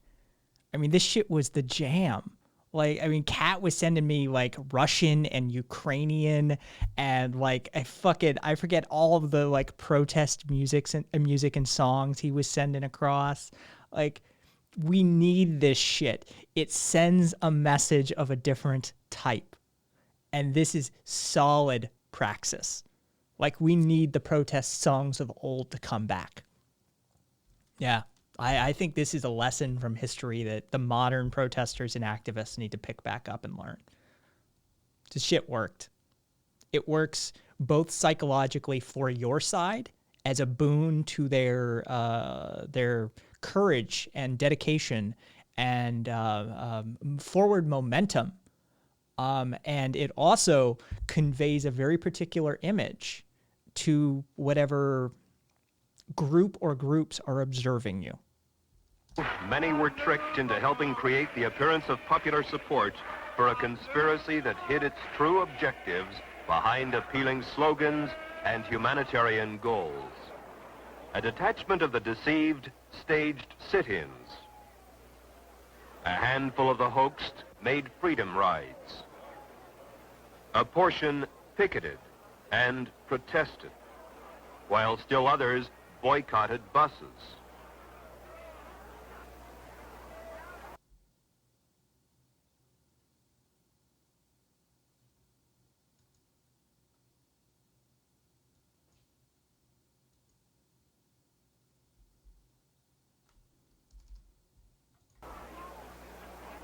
And then more of the deluded mobs marched and demonstrated. As it was in Cuba, where the leaders of the humanistic revolution marched with arms locked in camaraderie, so it is in the United States, where the leaders of the freedom movement march with arms locked in brotherhood. As it was in Cuba, where the comrades marched arm in arm to shouts of Venceremos, so it is in the United States, where the brothers march to the strains of We Shall Overcome. We shall overcome. We shall overcome. This is one thing that the Catholics don't get a lot of credit for. Social Catholicism, under two different popes' edicts, two papal bulls that were written, sort of encouraged social Catholicism. And this is one thing they don't get a lot of credit for, is this sort of thing.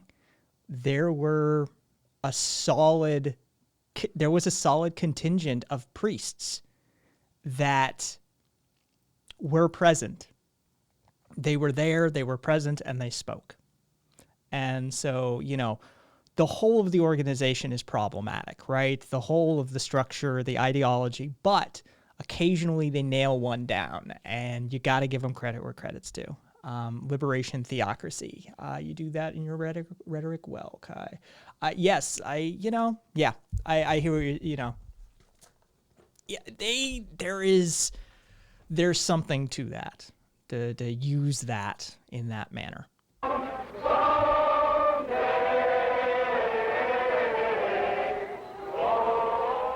In 1965, Martin Luther King explained the purposes of the marches and demonstrations as follows. The goal of the demonstrations in Selma, as elsewhere, is to dramatize the existence of injustice and to bring about the presence of justice by methods of nonviolence. Long years of experience indicate to us that Negroes can achieve this goal when four things occur. First, nonviolent demonstrations go into the streets to exercise their constitutional rights. Always the rallying cry of the oppressor. You cannot resort to, you always have to be nonviolently protesting. Never mind the violence the system and the oppressor is inflicting upon you at that time. If you dare use their own methodology, you are the criminal. Always the rallying cry of the oppressor. Second, racists resist by unleashing violence against them. In this country, it's cringe. Like, we hear that word, bro, and we just, it's got baggage. Let's just put it that way. Third, Americans of conscience, in the name of decency, demand federal intervention and legislation. Fourth, I feel you on that, the though. administration, under mass pressure, initiates measures of immediate intervention and remedial legislation. Ready to march with them. Didn't hear from everybody. Are you ready to march? As Martin Luther King said, demonstrators staged a huge march on Washington, D.C. to dramatize their demands. They staged demonstrations across the country. And as Martin Luther King said, violence was unleashed. Then, accordingly, the federal government intervened and a vicious legislative step on the road to tyranny was enacted in the form of the Civil Rights Bill of 1964. Their cause must be our cause, too. Because it's not just Negroes, but really it's all of us who must overcome the crippling legacy of bigotry and injustice. And we shall overcome.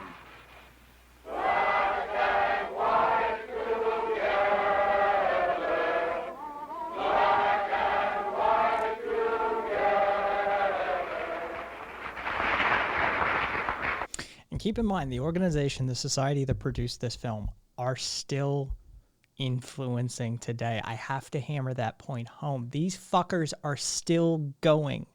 Alex Jones, when he had Trump on his fucking channel before Trump was elected, Alex Jones hosted Donald Trump, and he said Donald Trump is more John Birch than the John Birch Society itself. All right. Ron Paul has a relationship with these fuckers. Alito had a relationship with these fuckers. Clarence Thomas had a relationship with these fuckers. Scalia had a relationship with these fuckers. All right? These guys are still influencing American and global politics today. They produced this goddamn movie in which they conflate the civil rights movement, Martin Luther King, and all of the progress that was attempted to be made during that era with Red Scare communist McCarthyism. It's all a fucking secret conspiracy by the deep state, man. Now we mean business. Are you History doesn't repeat, but it sure as hell rhymes. ready to march with us? As Martin Luther King said, the demonstrators staged a huge march from Selma to Montgomery, Alabama, to dramatize their demands.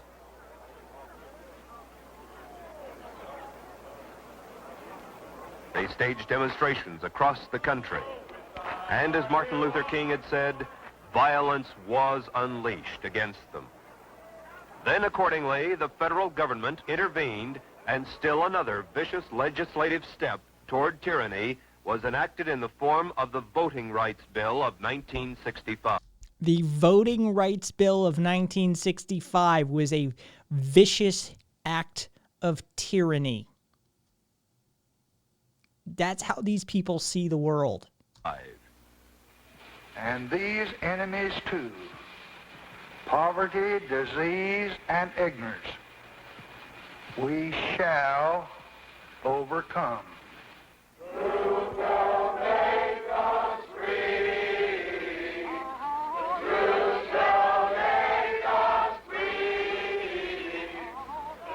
I broke away from the party when it became clear to me what the communists were really up to was to use the Negro people of this country as cannon fodder in a violent and bloody revolution aimed at the establishment of an American Soviet dictatorship.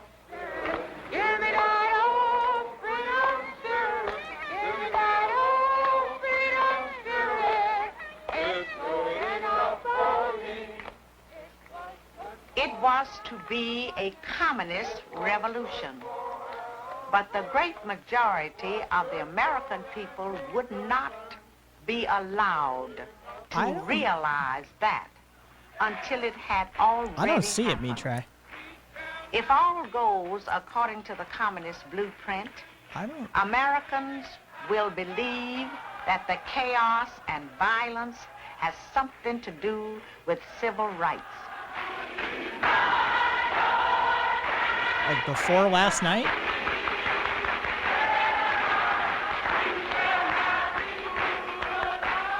Make no mistake about it. What is happening in the United States right now under the banner of civil rights is exactly what has happened in China, in Cuba, in Algeria, and in many other places around the world.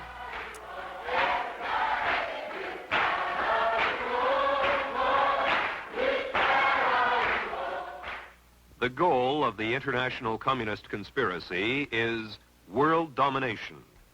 They have thus far been highly successful in accomplishing the step-by-step there it is. objectives I got it. necessary for reaching that goal. In the United States, the communist plans call for two revolutions at once. A revolution of a supposedly oppressed proletariat or working class against a capitalistic system that is supposed to breed wage slavery, unemployment, poverty, crises, and war.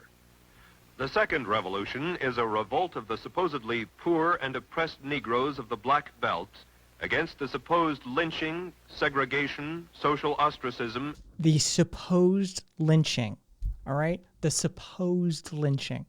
These fuckers are out of their goddamn minds. And like I've been hammering home, they're still in charge of shit. And exploitation of the white man.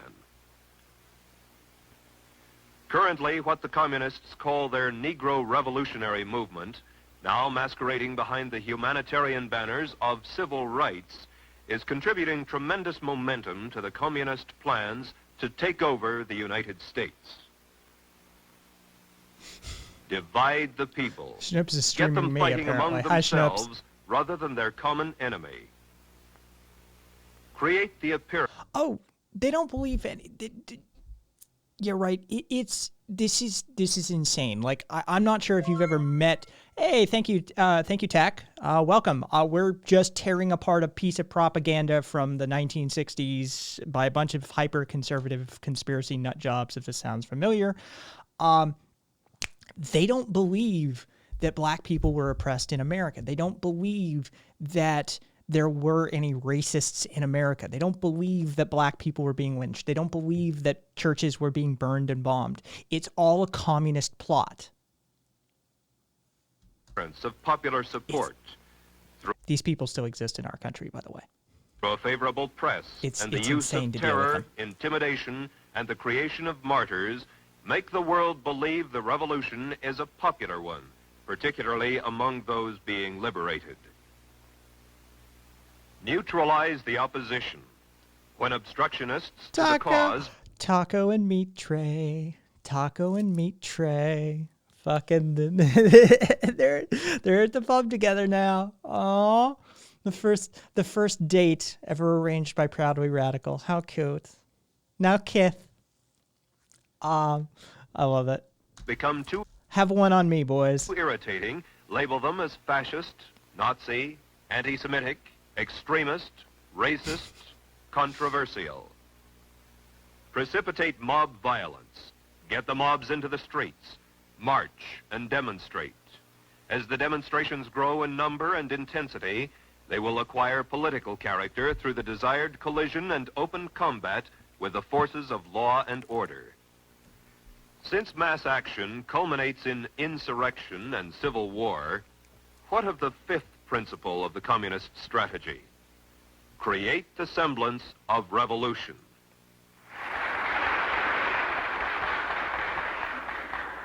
Had not this rotten, fascist, racist cop, lieutenant, that killed the young Powell boy, had he not killed the boy very well might have died in South Vietnam in the name of freedom. So very well he died in South Vietnam in the name of freedom. In the name of freedom.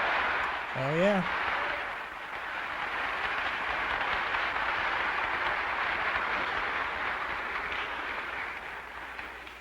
I was also asked to tell you not to get your passion so high, not to get too worked up. However, I think many of us are going to have to choose where we're going to die at. Where we're going to die at.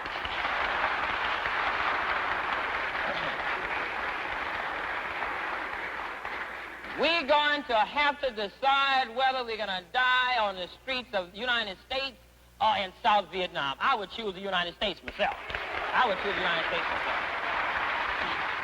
Come say. from Havana, Cuba, free territory of the Americas, Radio Free Dixie invites you to listen to the free voice of the South. Stay with us for music, news, and commentary by Robert F. Williams. Robert F. Williams, a fugitive wanted by the state of North Carolina and the Justice Department, broadcasts weekly revolutionary messages beamed into the United States from Cuba. We shall take the torch of freedom and justice into the streets of America, and we shall set the last great stronghold of Yankee imperialism ablaze with our battle cry of freedom. Freedom now or death. For our people... In the monthly newsletter published in Cuba and sent into the United States through Canada, the revolutionist Williams tells the Negroes of this nation, we must be willing to suffer jail. We must be willing to suffer death.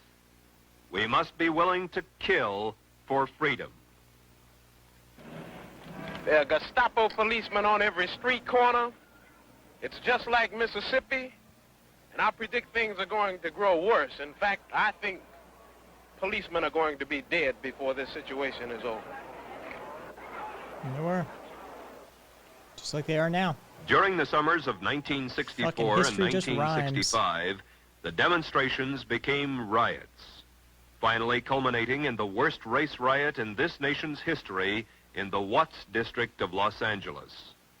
And the documentary comes full circle. Across the United States, law enforcement officers were dead, and Negroes did die in the streets, and the situation was far from over. 7 days after the rioting broke out in Watts, a new newspaper started publication, the voice of all the oppressed and exploited. Calling for the workers of the world to unite, this new voice of the people declared that all the people of the U.S. who oppose U.S. imperialism wish to thank the Communist Party of China and the Chinese people for their pledge of support for the people of Los Angeles in their struggle against U.S. imperialism. In keeping with communist principles and expectations, the atmosphere of hatred generated in the Watts riot resulted in 32 martyrs for the cause of liberation. In their memory... That was good. He put a little stank on that liberation. Liberation. We pledge to destroy U.S. imperialism. In 1928, and again in 1934, and still again in 1965, we hear, the Negro people constitute a nation in the black belt of the South. And lest there should be any misunderstanding, Nobel Peace Prize winner Martin Luther King followed the example of Lenin Peace Prize winner Fidel Castro and Lenin Peace Prize winner Ben Bella and protested that I am sick and tired of people saying this movement has been infiltrated by communists and communist sympathizers.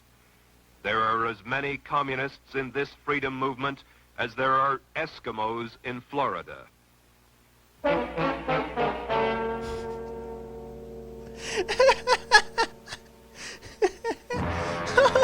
Jesus Christ. Oh. In the past hour, we have offered only a brief survey of the material that's available to support the charge that the civil rights movement, as we know it today, is simply part of a worldwide movement organized and directed by communists to enslave all mankind.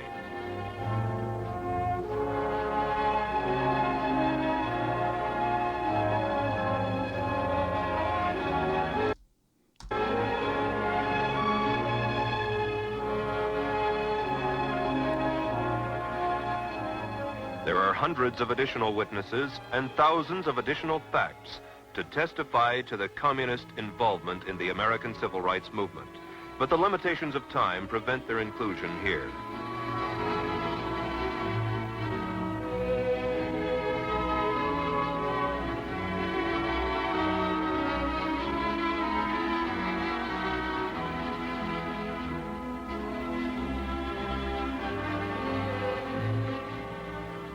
We urge you to continue your studies of these unpleasant truths and gain a more complete understanding of the conspirators' plans to subjugate the United States.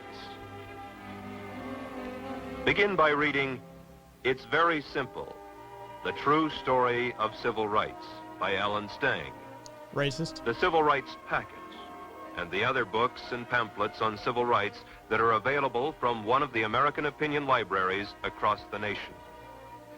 We also urge you to resolve first that you will not fall victim to the communist plot to set race against race, American against American.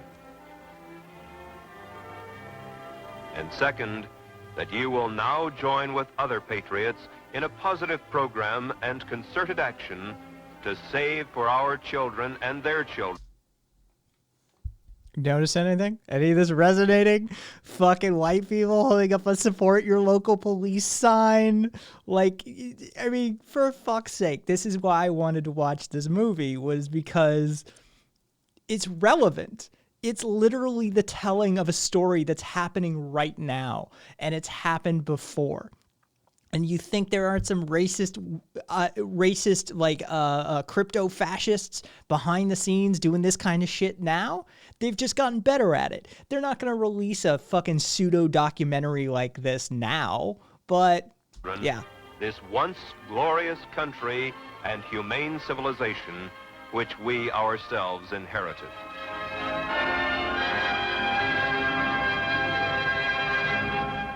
The end? That was Anarchy USA, produced by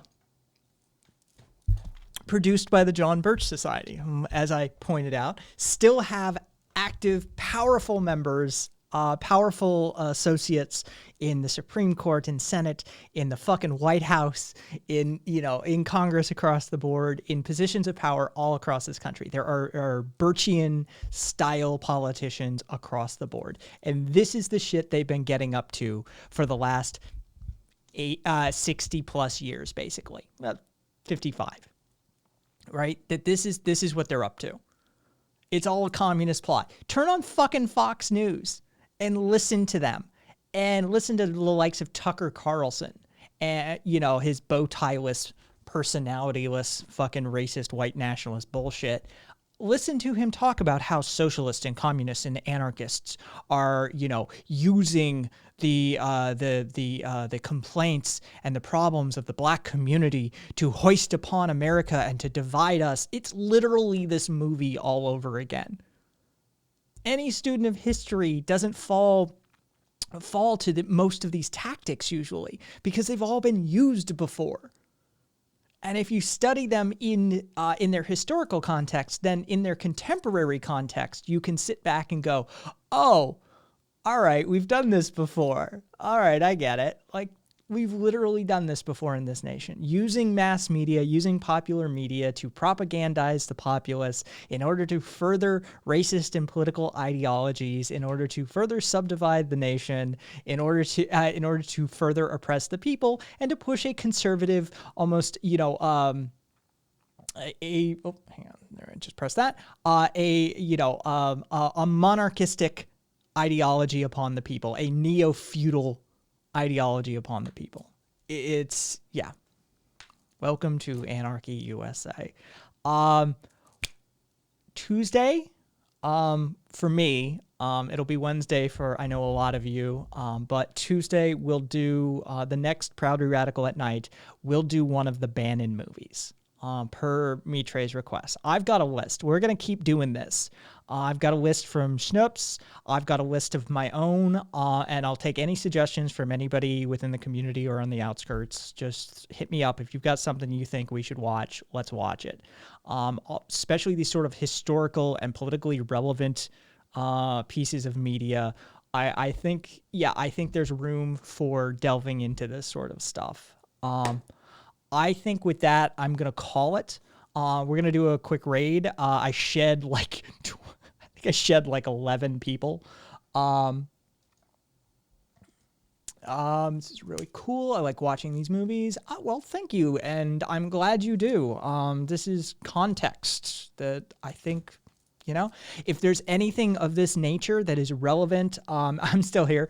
Yes, you are. We're gonna raid Schnoops's channel. I'm going to, when I end my show, we're gonna go over to Schnoops's channel and raid her channel. So if she's still watching me, Schnoops, if you're still watching my feed on your channel, because I noticed you were doing that, then we're coming in. If you've got anything like this for the UK that's relevant in this sort of manner, you know, I know you don't have the same, you know, historical civil rights movement and that sort of thing, but if you've got any of these sort of conservative austerity related old school documentary or film or media that was propaganda then and that sort of thing, hell, anything from the Thatcher era would probably work, right? But if you've got anything that you can recall that would be foreign, you know, both in nationalistic terms, but also in relativistic terms, to Americans, Australians, you know, general Europeans, you know, Germans, that sort of stuff, some of the contingent that makes up the community, I would love to have them. I think, you know, this is fascism on a global scale. Far-rightism and fascism is on the rise on the global scale, and it has been for a number of years. And the more points of view and the more aspects that we can pull in and start to piece together and understand as a contemporary society where this is coming from and how it isn't new and how there's veins that run, you know, roots that run very deep, and that, you know, it's not going away easily, that it's a battle that you have to go back and fight from time to time. So with that, kaisthings.com, kaisthings.com, hope you're as well as you can be. And now what's going to happen is cool. Yep. All right. So I hope you're as well as you can be. Podcast guys, goodbye. All right. And that is the podcast recording closed. The stream is still technically going. And so what we're going to do is we're going to just press the raid channel, and we're going to go over to Schnoops. Nope, she is playing a game now, and we're going to raid. And so give it 10 seconds and show Schnoops some love. You know, throw her a follow if you don't already follow. I know a bunch of my people already do follow her. But let's do that.